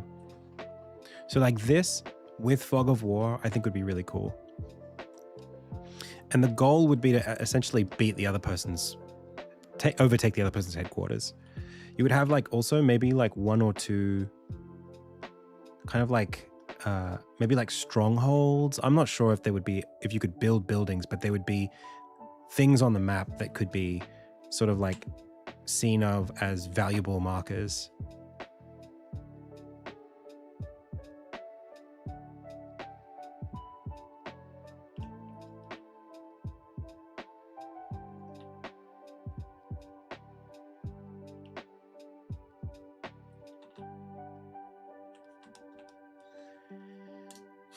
And then I really, really like this idea of, they do it in Disciples. I'm not sure how you do this in the game. Yeah, exactly. In Disciples, it's that there is every day the influence of your headquarters spreads to the adjacent tiles. So you kind of end up with this thing where, like, as you plant your flags, basically, the flags become also influence tiles.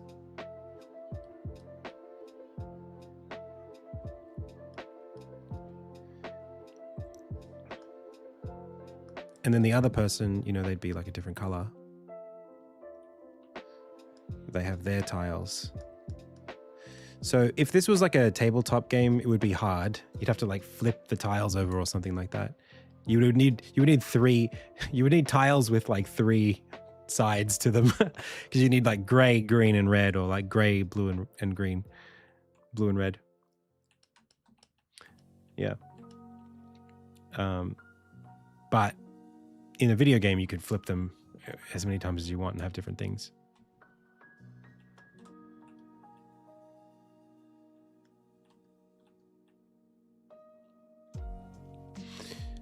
Well, you might move faster on... I mean, that's what they do in Splatoon, right? You move faster on your terrain.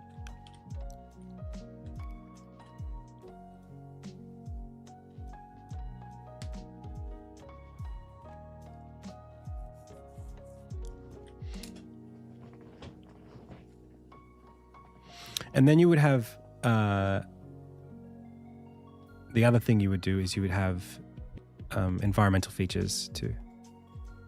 A couple per map. So maybe like a river.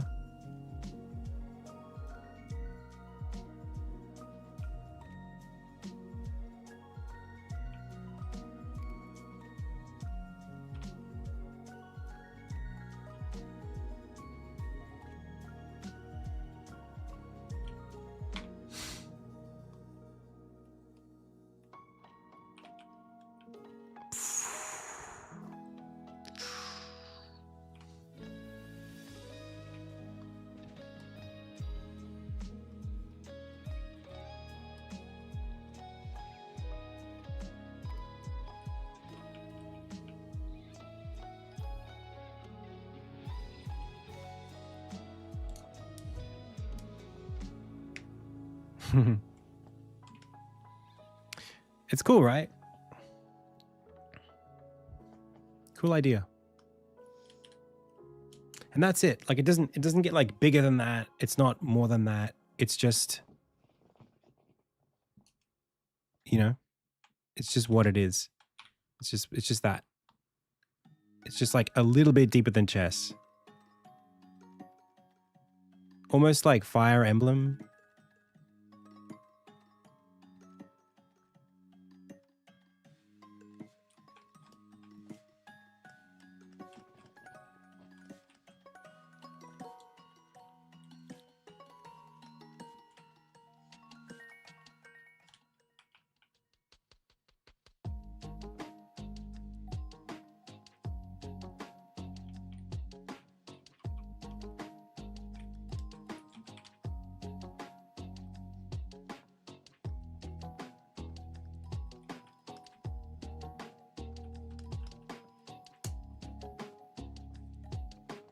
Hey, Lathe.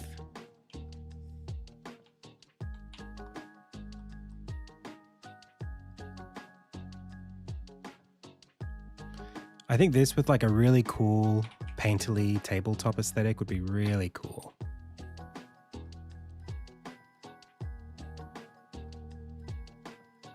Low poly characters. That like Songs of Conquest kind of thing.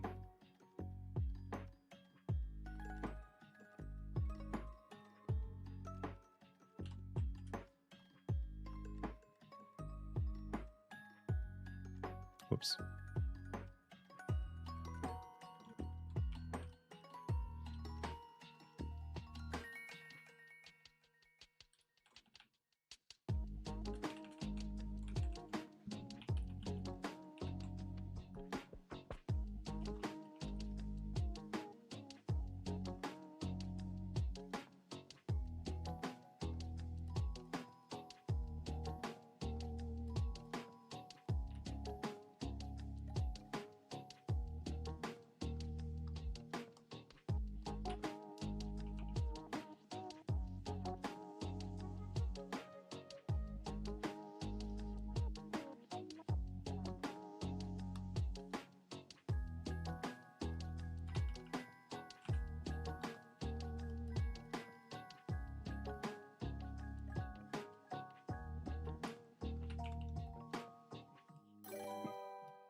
Hey.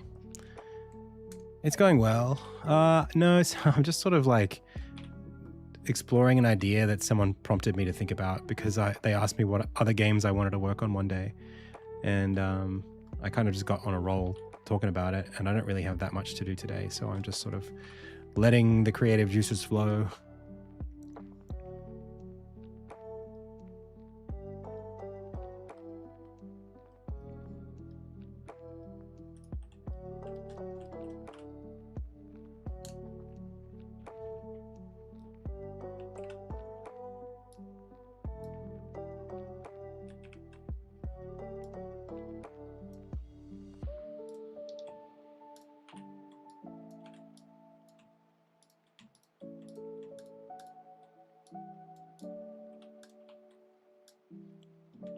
That was Leonardo, that program. So I'm thinking, I don't think I would do this. I think it would be closer to this style, but much bigger scale characters relative to the landscape.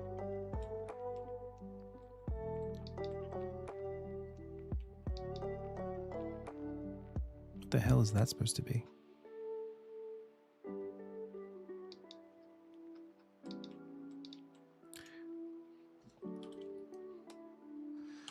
Like, I imagine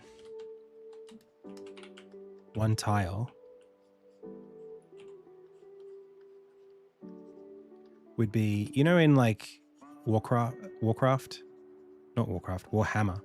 In Warhammer, when people paint units on their bases, they have like,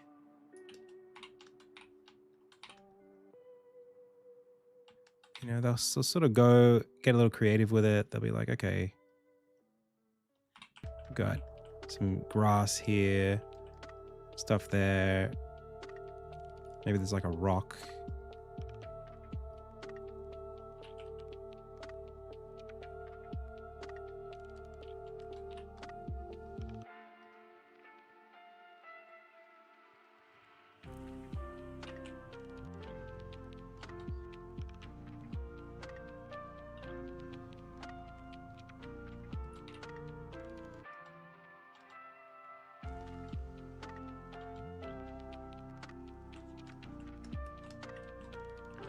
And then your unit, I guess you'd have this underneath.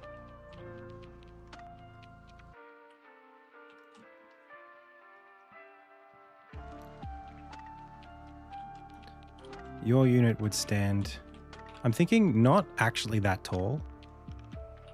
Like maybe this big.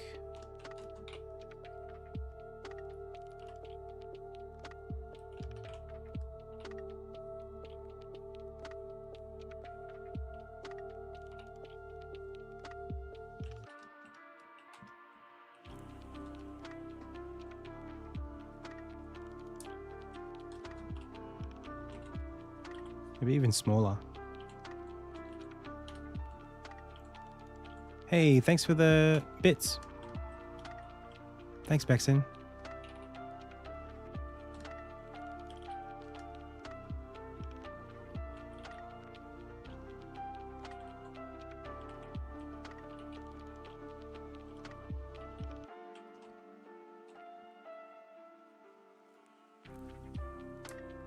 Morning, Eisenkopf.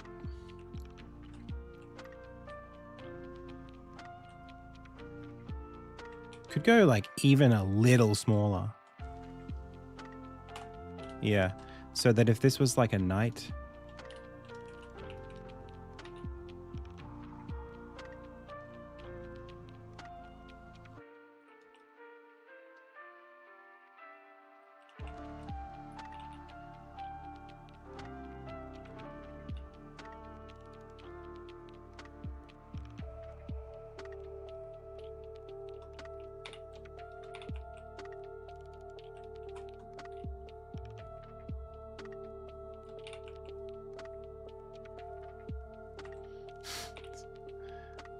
hard to draw this without, I need the proper brush.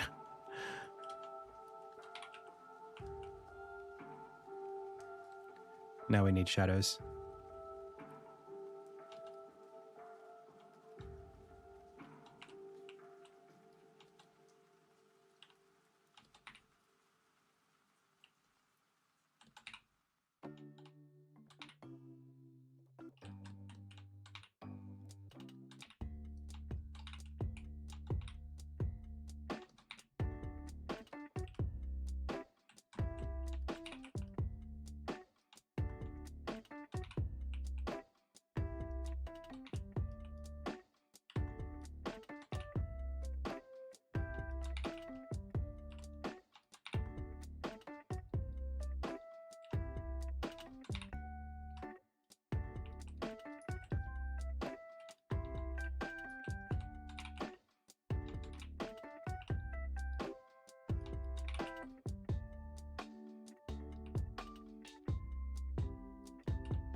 Something like that, maybe.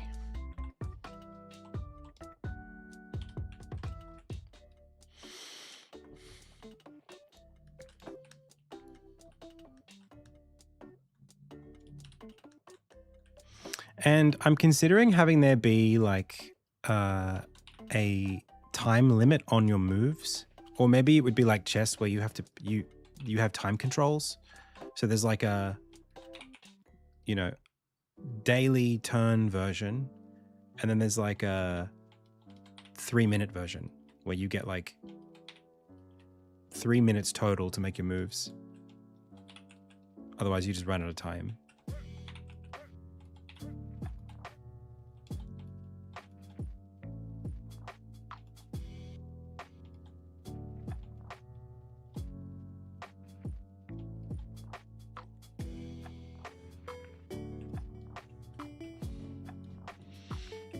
I don't know if, I mean, if there was a campaign, yeah.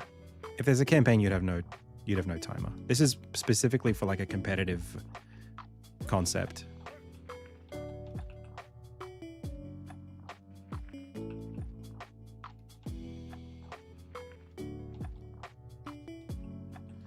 All right. Fun.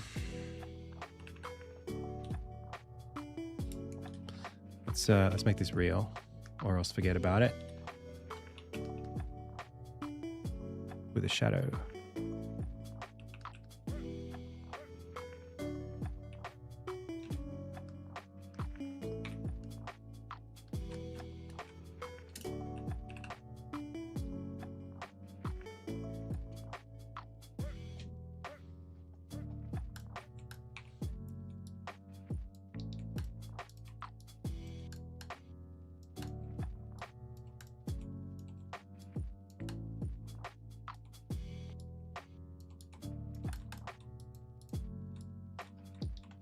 Cool. All right.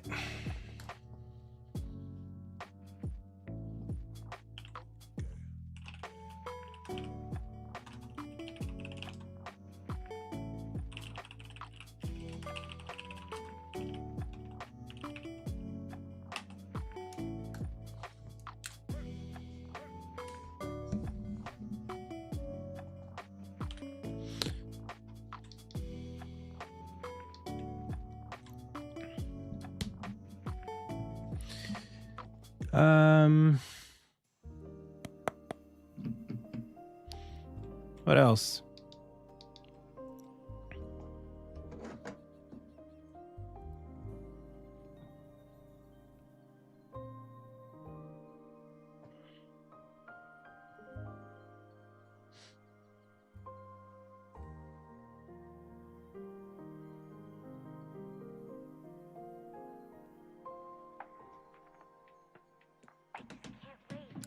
Need to take a break.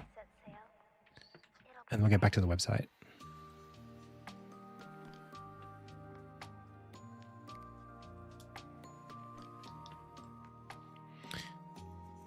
Iglay Attenpay. Attenlay. Igpay Attenlay. In single player, can I have time? Yeah. Sweet. I'll be back in a bit.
All right.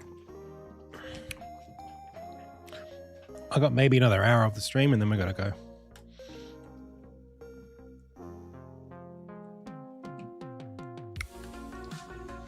So, what do I think about this? I'm pretty happy with it.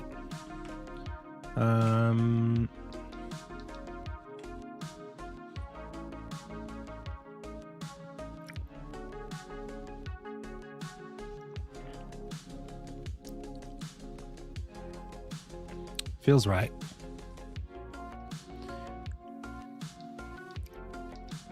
So maybe I just begin.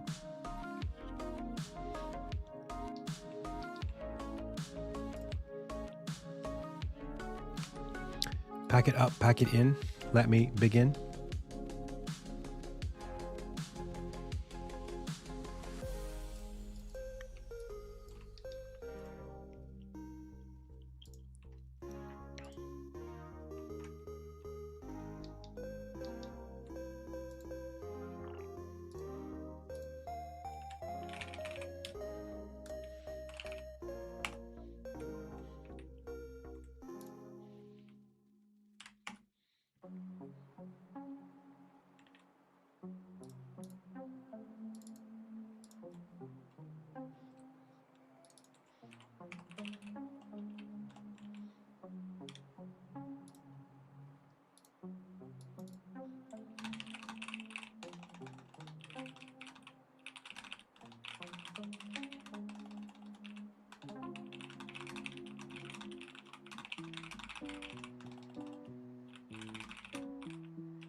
Okay, I guess that's pretty similar to what I've already got.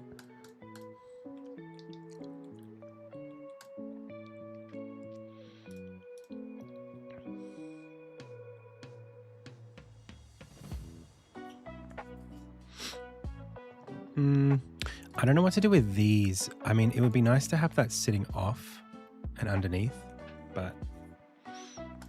Or to somehow be able to stretch this.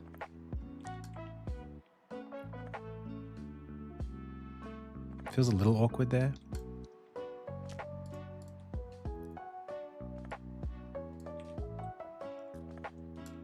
Because I kind of want... This is the thing. Whenever you want to add more copy, now this has to be longer.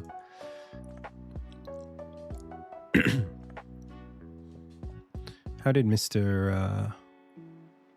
what were we looking at? We were looking at the GMTK.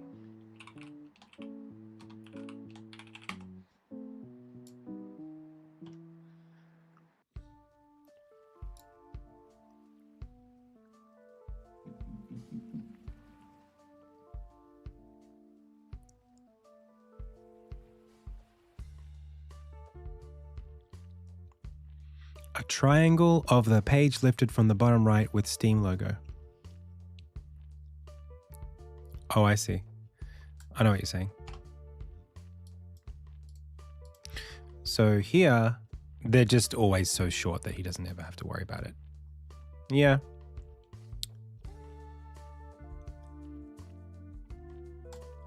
We'll see. Okay.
That's okay.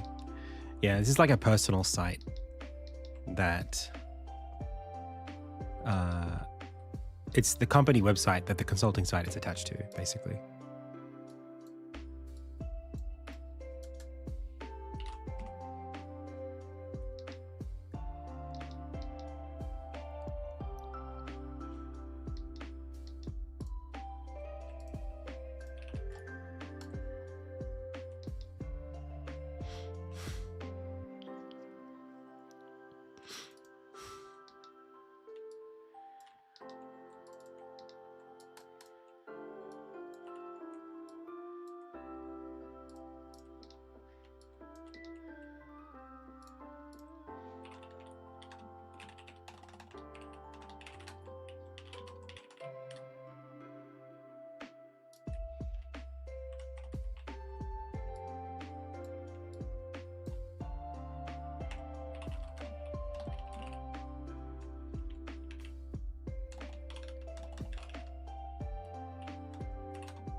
What do they usually do on YouTube?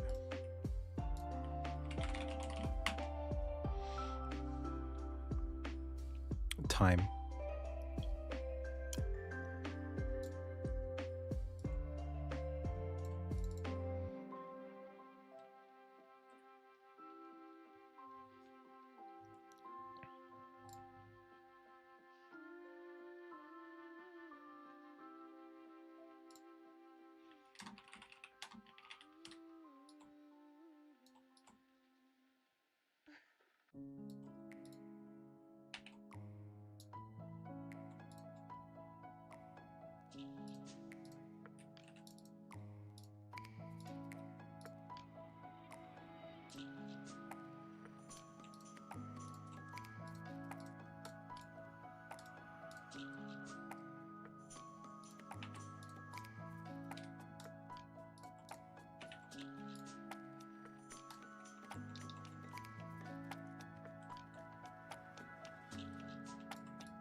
Whatever.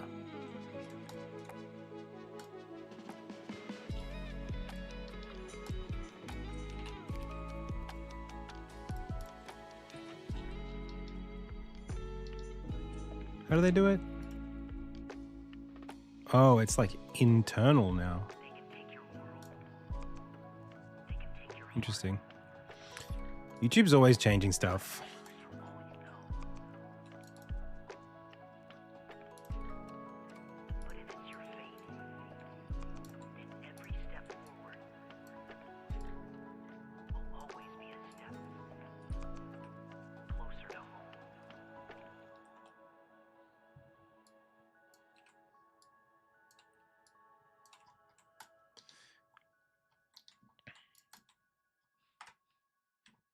YouTube be changing.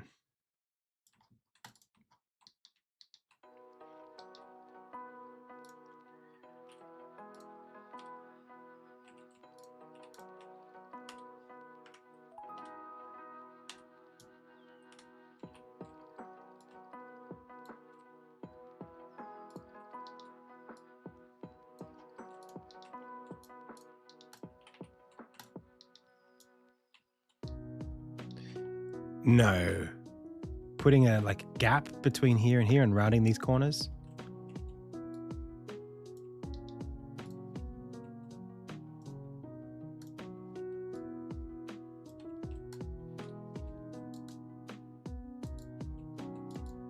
I know they had the time codes in there.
It doesn't look as good here, does it?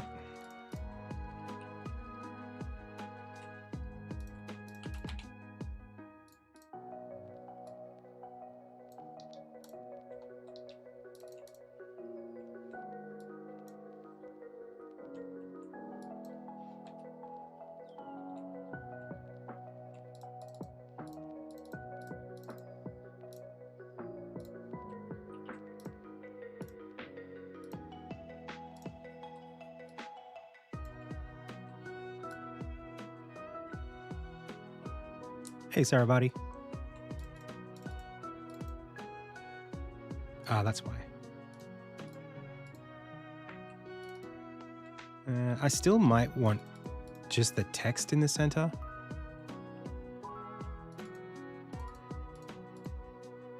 There was a gap in 08. That's crazy.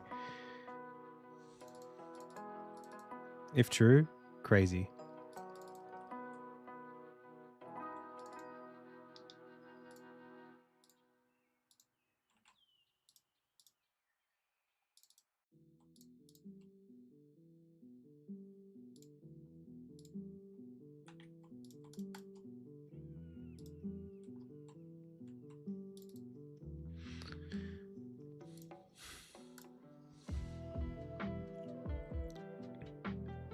This thing?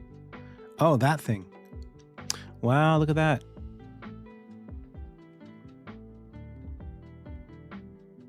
Dude, look at this. Look at the mirrored drop shadow. The like reflection. Web design, man.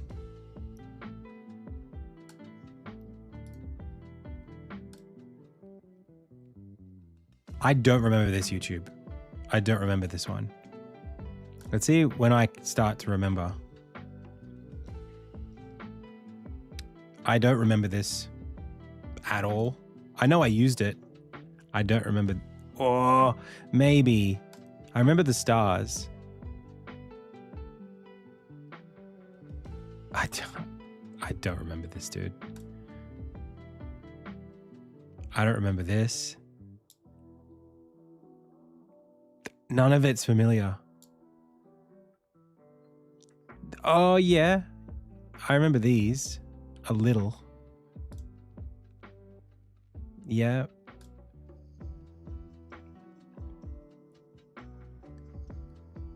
Mm-hmm.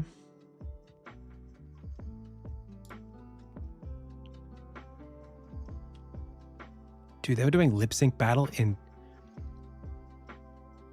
2015? How old am I? Shake It Off is 2015? Ah! No, my brain. I'm old. I'm old, Gandalf. 10 unusual children you need to see to believe. We were really just getting clickbaited. I guess this is like not signed in, right? This was already considered pretty bad.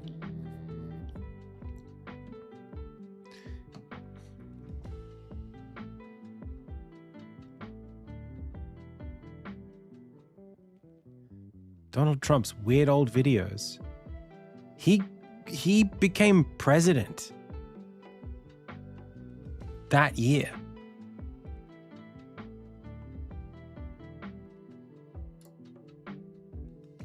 This is what 2017 YouTube looked like? I don't believe this. This can't be right. It can't be right, right? Chat, please.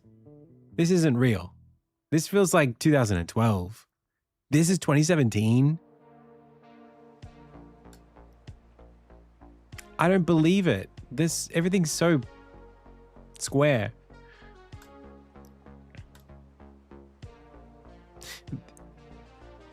This is starting to feel more like YouTube to me. That's 2020. YouTube had completely square thumbnails until 2022, dude. We were sitting here in COVID with square thumbnails.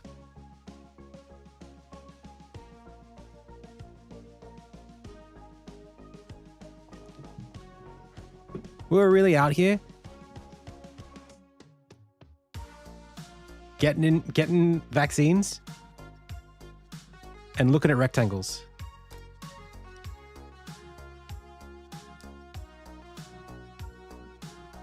Damn. Do you know what it is? I think it's light mode that's throwing me off here. I think I've been looking at YouTube in dark mode for as long as YouTube's had a dark mode. Like even this doesn't feel... Come on, guys. Even this doesn't feel right. Dude, it's become such a parody of itself.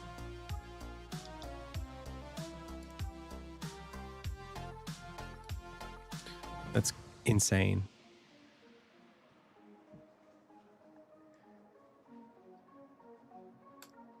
Dude, look at this. Whoa. By 2010, it had all gone. They destroyed the brand. The Xbox brand was insane. Look at that, dude. By 2010, dead. I genuinely have not been across Xbox as a brand since like 2012. Like I don't know which ones are which. And I would consider myself someone who knows a lot about gaming. I don't know which Xbox is the good one right now. What's the good Xbox? Series X? Is that One X? I don't know what's the main one.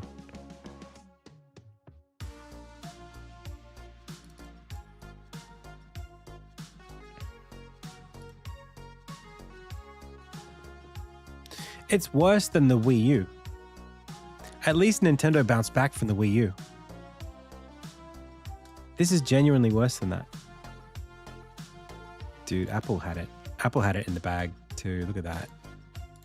Amazing, amazing.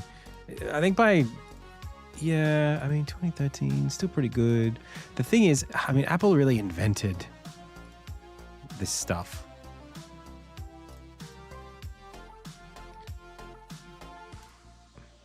Are they doing liquid glass icons yet? No. Apple's still pretty good. I rate it. Okay. Compilation pics about how unique logos turn to uppercase sans serif dystopia logos. Yeah, I have seen those. Yeah. Yeah, it's a shame. Everything's becoming uppercase sans serif. Neck minute.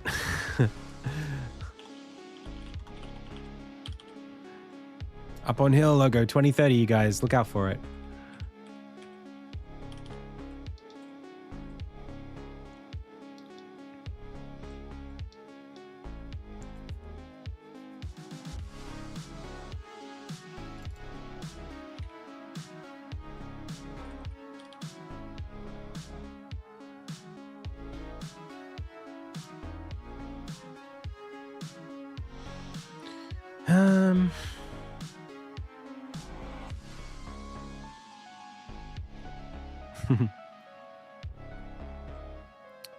Okay.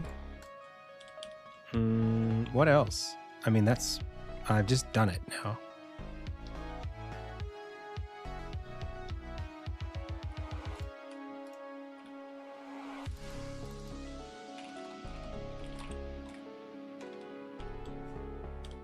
Dude, every time I'm trying to do an exclamation mark, I accidentally do this, and I feel like a little uwu anime girl. I feel like a little Discord kitten every time I do that. The exclamation mark is right next to the tilde.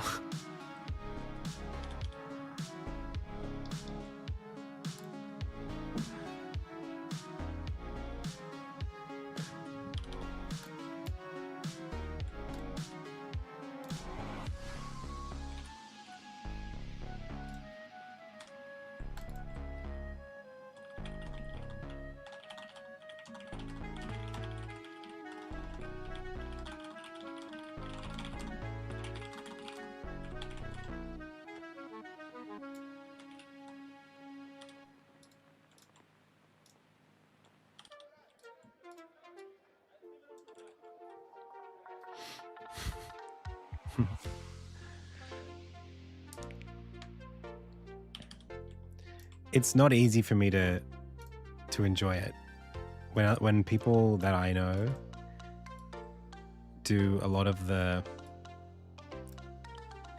flavor.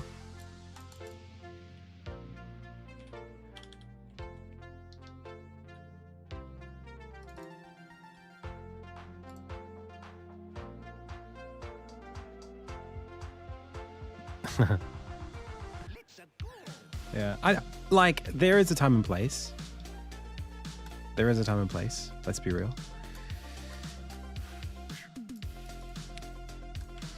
Okay, so now I gotta find like images for this stuff.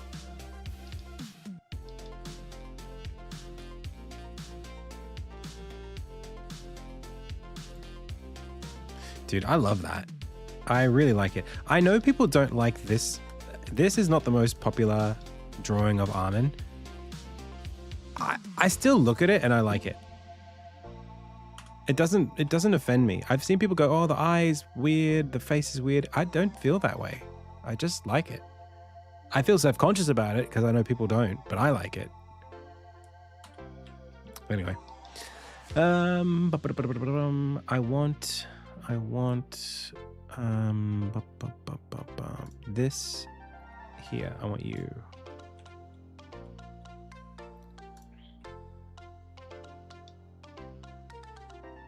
Bisexual. I don't know about all that.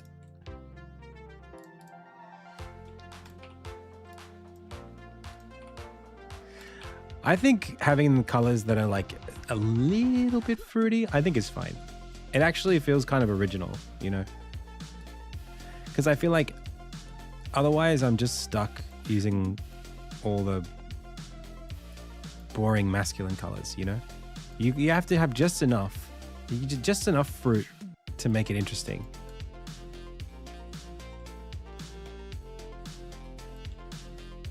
Just enough fruit to say I'm comfortable with my masculinity.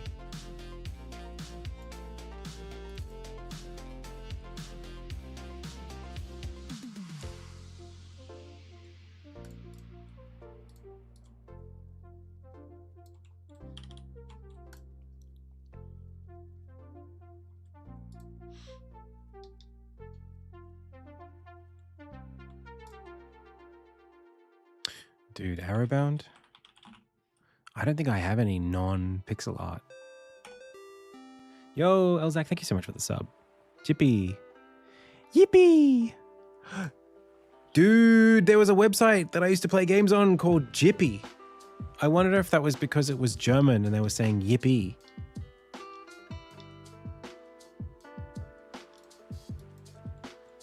Wow, you just rocked my world. Drink cola. Yippee! Oh, look at this.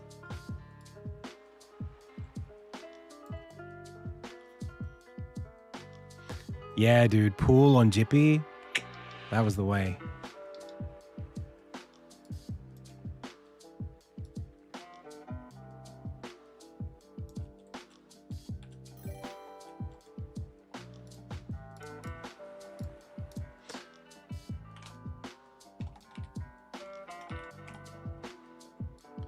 Ba-da-bum-bum. Bum. Ba-ba-ba-ba.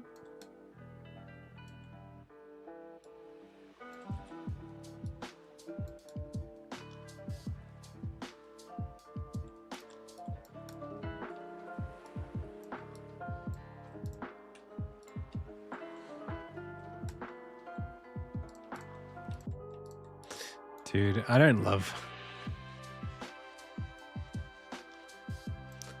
this today. 2022 me, I think, was cooking. Or at least 2022 me thought he was cooking. But I wouldn't go for this today. I'd probably hand draw the logo instead of pixel art.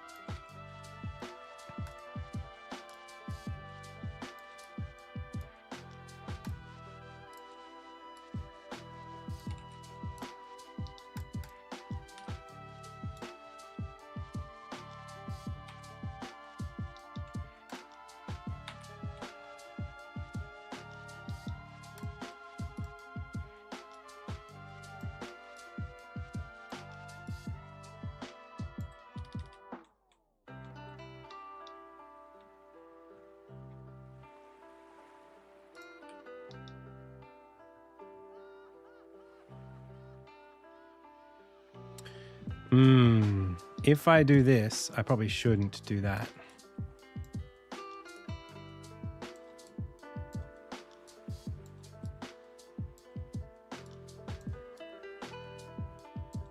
In which case I have to do this. Whoa, that was a strong S. That. Which is okay. Consulting. That's me.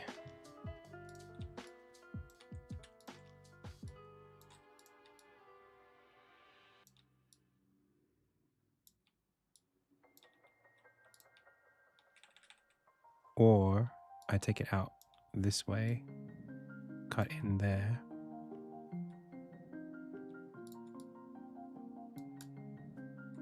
Kind of forced, aren't I?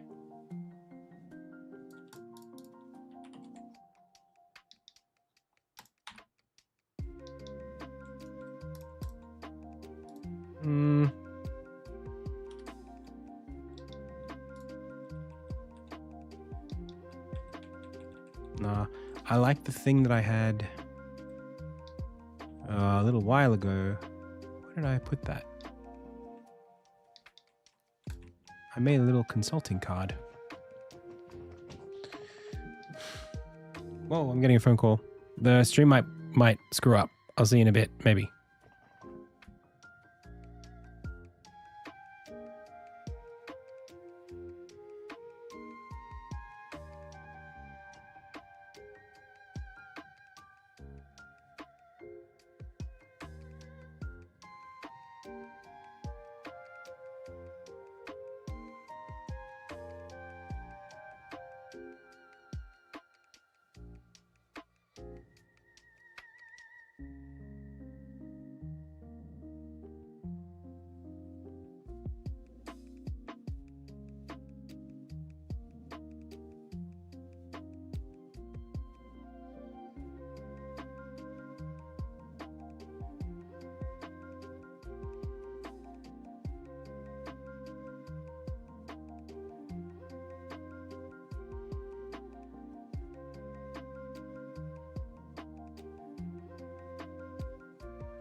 Okie dokie.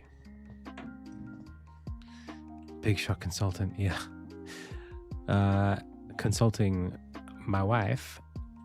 So,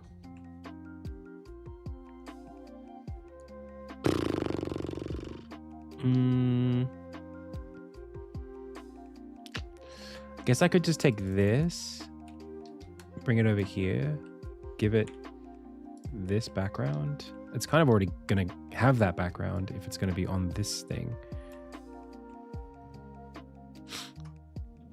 So I guess instead it's like put this up here and then do, whoa, not that.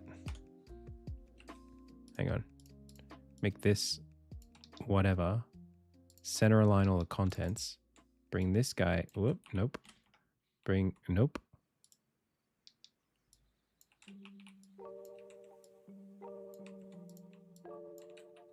What?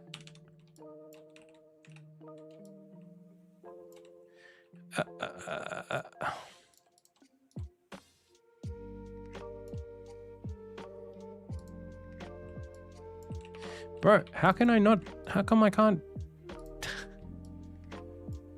No, but I want to do that with this one. I am befuddled.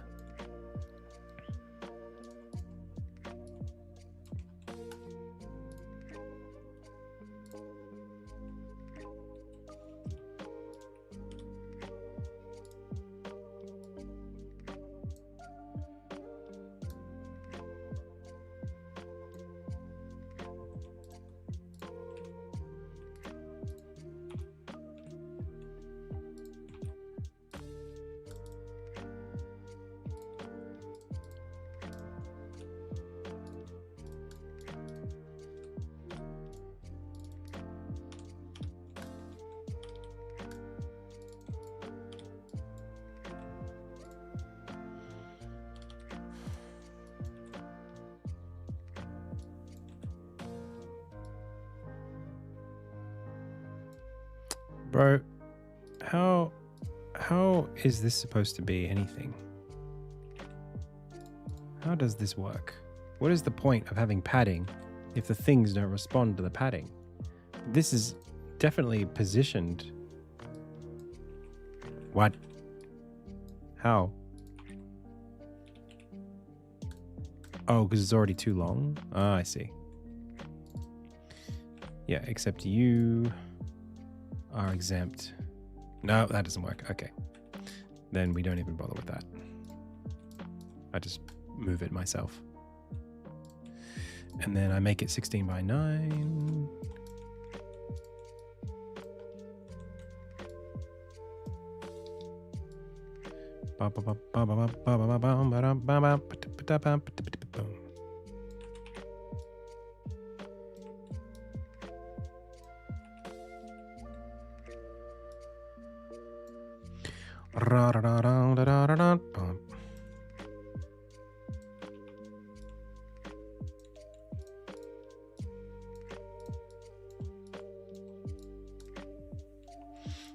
Does not quite work, but maybe I can do this and then shrink this.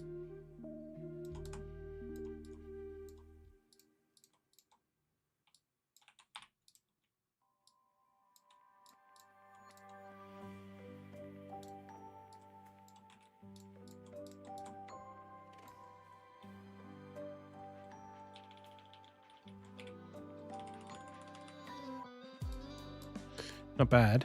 If I just...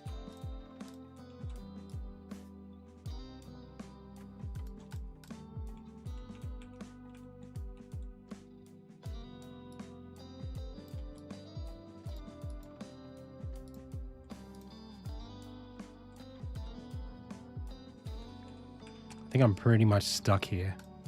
I don't think I can move anything in any direction.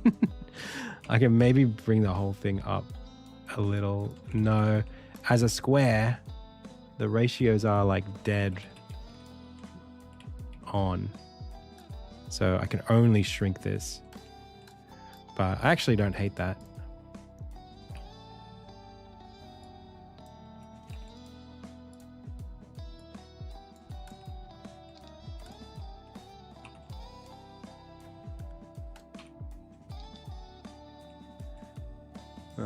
Didn't quite get there.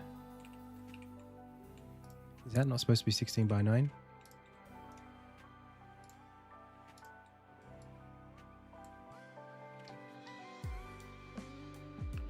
Ahoy, hoy. I have been doing consulting, and I will continue to be consulting. I have announced today, at least on the stream, that I am offering consulting. But it's been something that I've sort of been doing for people who reach out for the last couple of months. I've obviously also done, I have done contract work, like UX contract work and game dev contract work that involved consulting in the past. So it's not like this is the first time I'm even approaching that kind of thing. It's just the first time I'm advertising it, really.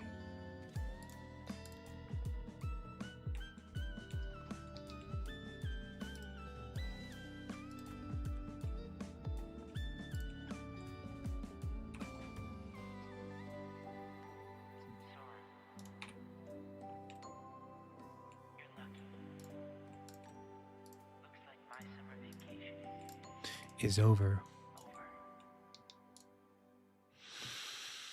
I don't know how I feel about that.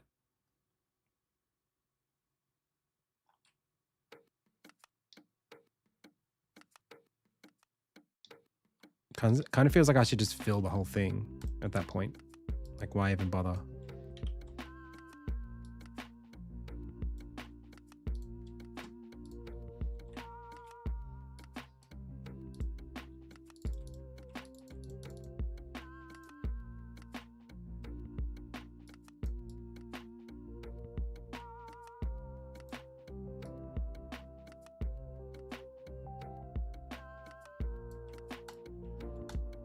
It's just harder to frame the drawing at that point. I kind of like it.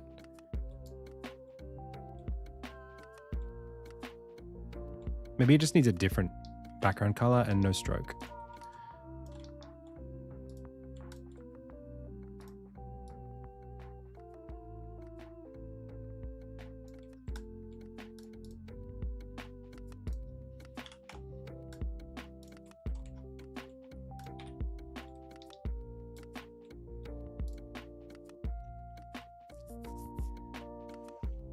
And then maybe we just fill this at that point.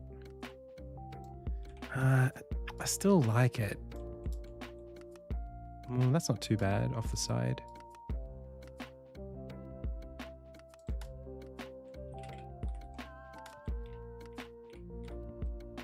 Then we can scale this up a little bit.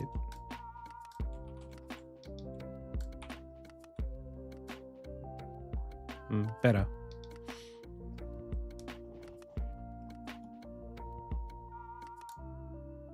Sumerian scribe. Cuneiform.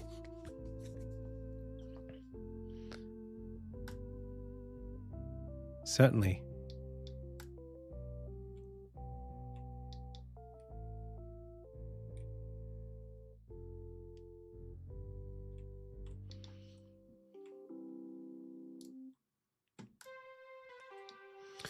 Okay. Well, I can still work on that. That's no big deal. And then these are whatever. I'll just post the images in there. Okay. Start working on copy maybe.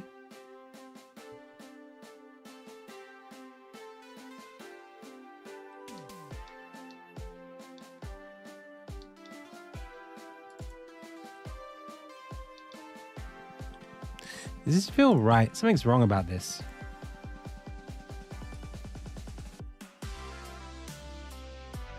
It's like that. That's better. He got stretched. Even that is not right there. Let's see how real I am.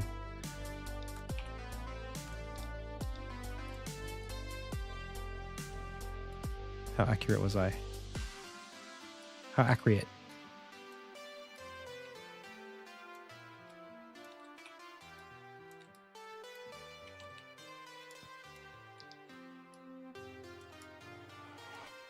I think that's pretty spot on.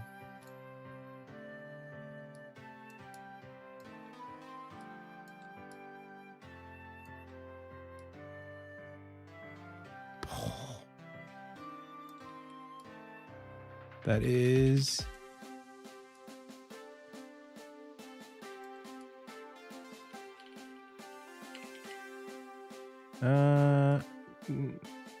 not quite. Almost.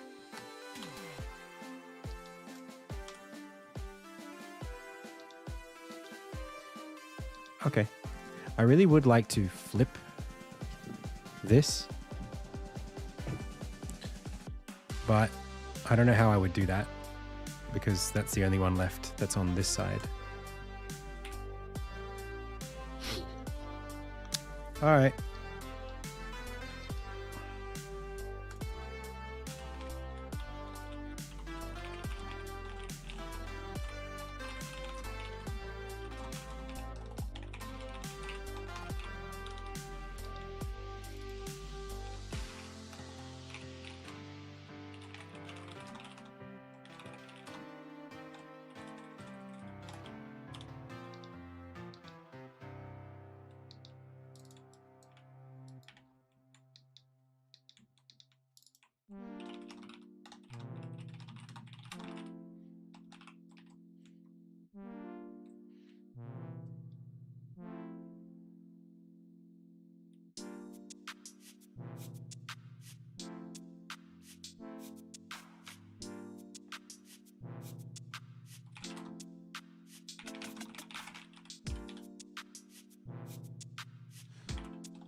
I made a mistake.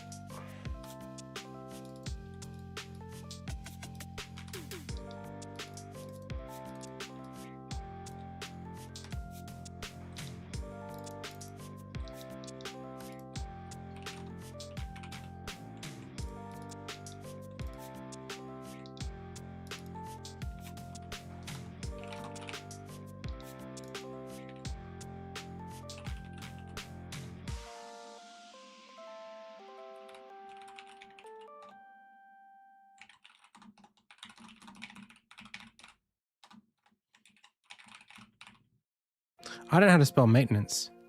Maintenance? Maintenance?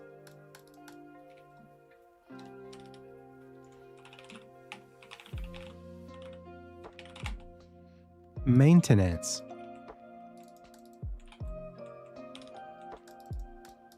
Sure, bro.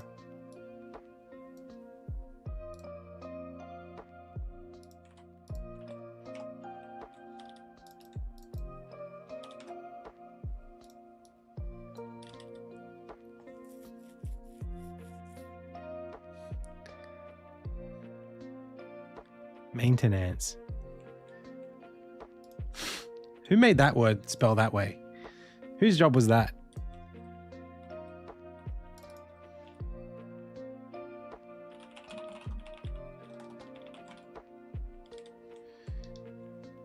How's that for spin? Not down for maintenance. Returning soon.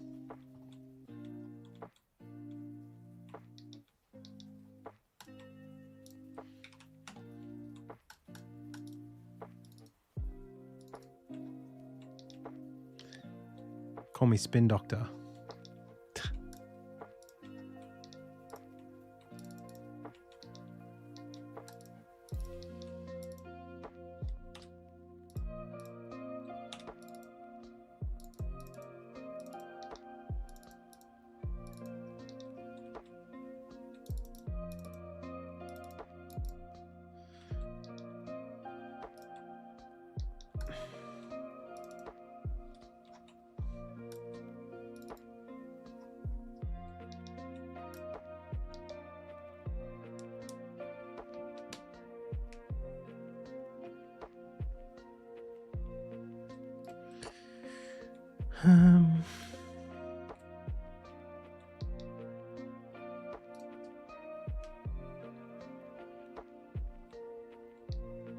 Wait, is maintenance related to the French word maintenant? Like now? How could that be? How could that possibly have become that word?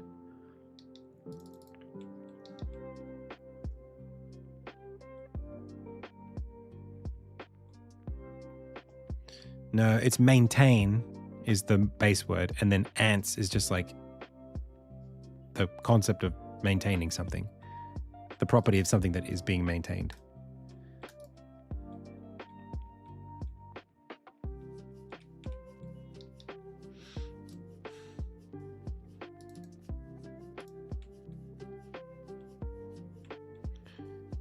To maintain is to upkeep it.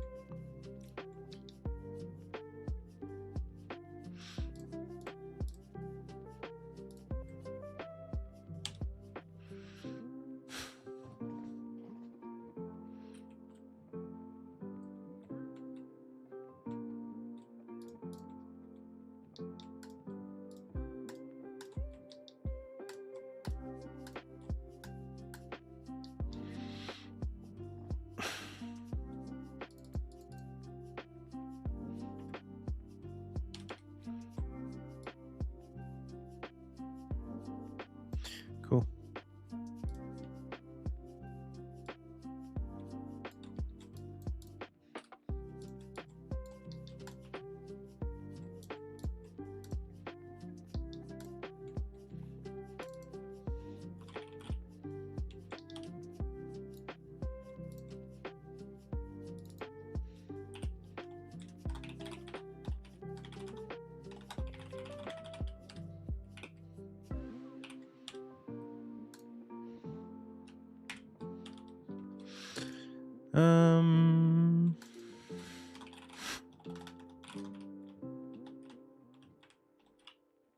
There you go, chat. That's what you want. What the hell was that? I could talk to my computer? Hello? Hello? This is a feature inside of Figma? This is a feature inside of Figma? Hello? This is a feature inside of Figma? No, it's a Windows feature. Computer. Wow.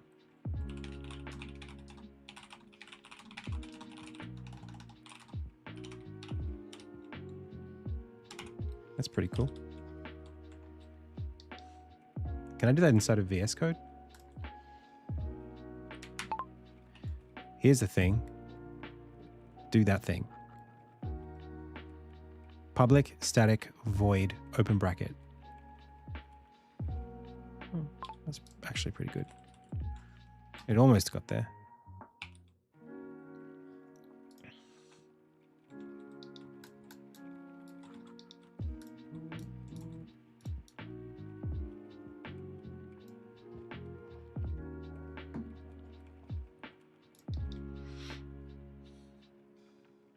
Not you. Yes, you. Type my thing. Type my things. I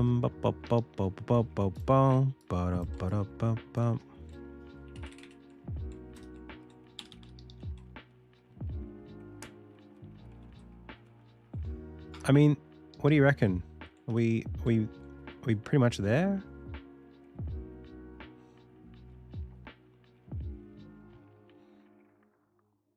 There's something about Insignia that I would want to be bigger, but I don't know what I would do with it. Maybe screenshots? Or like if I had a trailer, I'd put a trailer there. You know, something like this.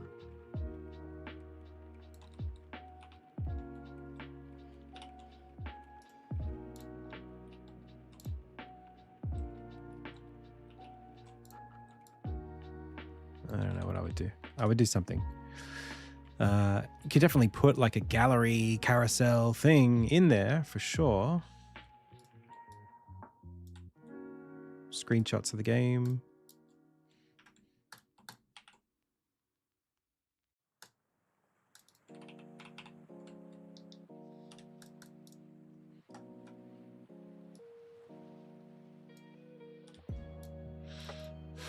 I feel like, no, what I should do is like a flexbox kind of thing, but like a small one, like a tiny one. So let's get rid of that. Let's do that. Let's make it this big. And then let's take each of these and sort of put them in nicely.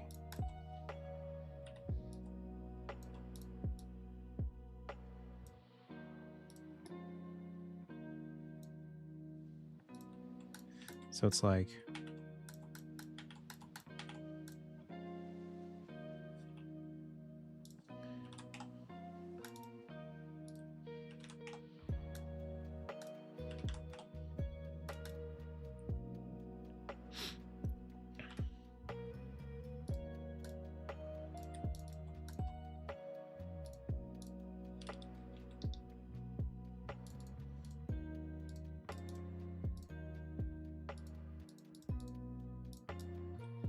that maybe?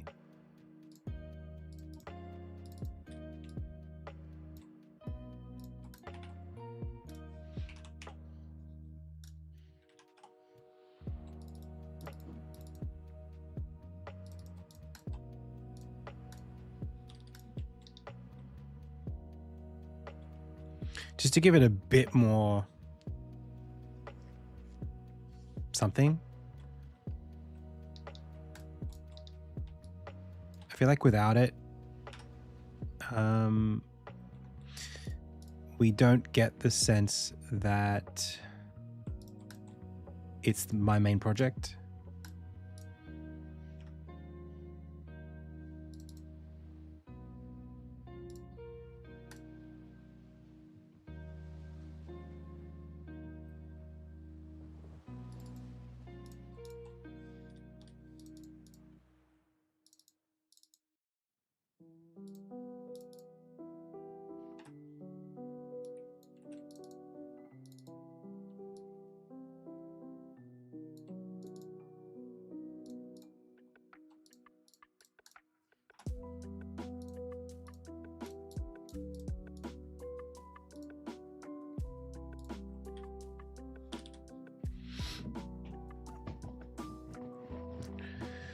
Dogma. Figma will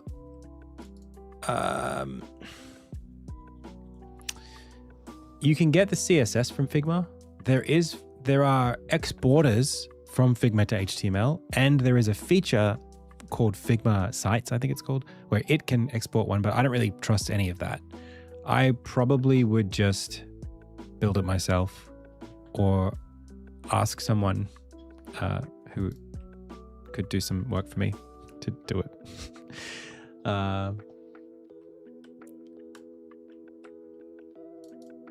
Figma itself is not amazing for web exporting.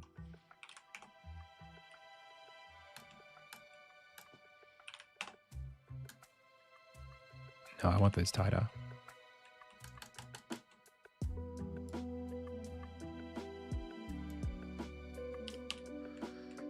Yeah.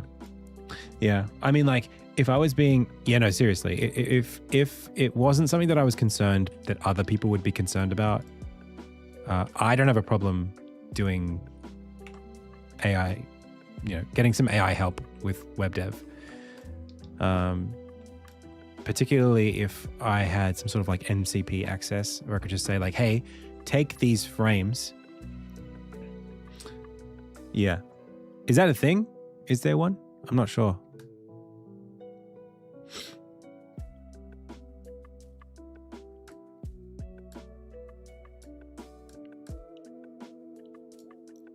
I've never actually 1-to-1 copy every time. Nice. Hey, Infinity, thanks for the follow.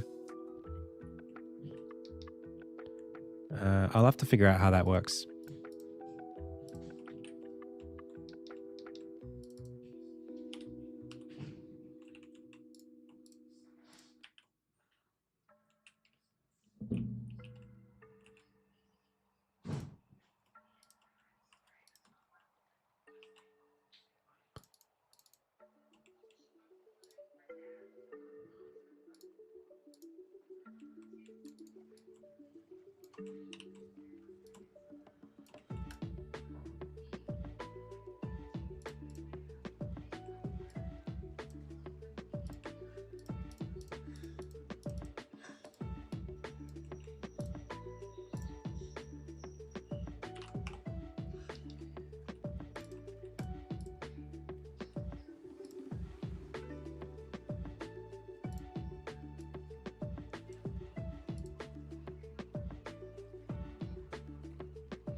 Where did my header go?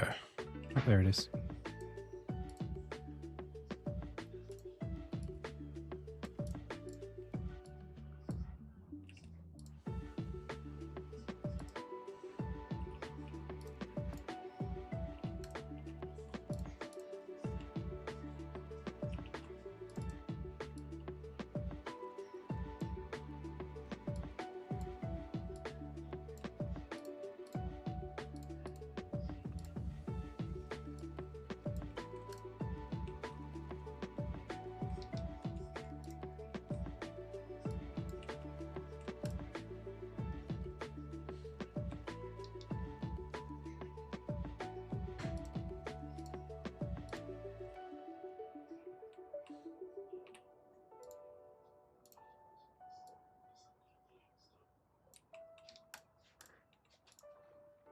Hello. How are you? You what? Tired. Okay. Reminder, I'm not here tonight. One sec, pals. I'll be right back. Actually, do you know what? I'm going to wrap up the stream. It was great having you all here. This website will be live at some point. Probably in the next couple of days.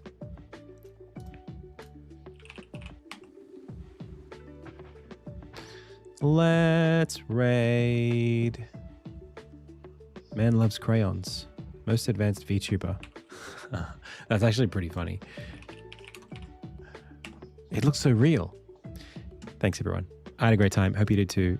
Please wishlist Insignia on Steam if you haven't already. We've got a demo up, new one this week. Enjoy. That's it. That's the stream. As always, I've been Adam. You've been the Pixel Pals. This has been the Indie Tales web dev live stream. Until next time.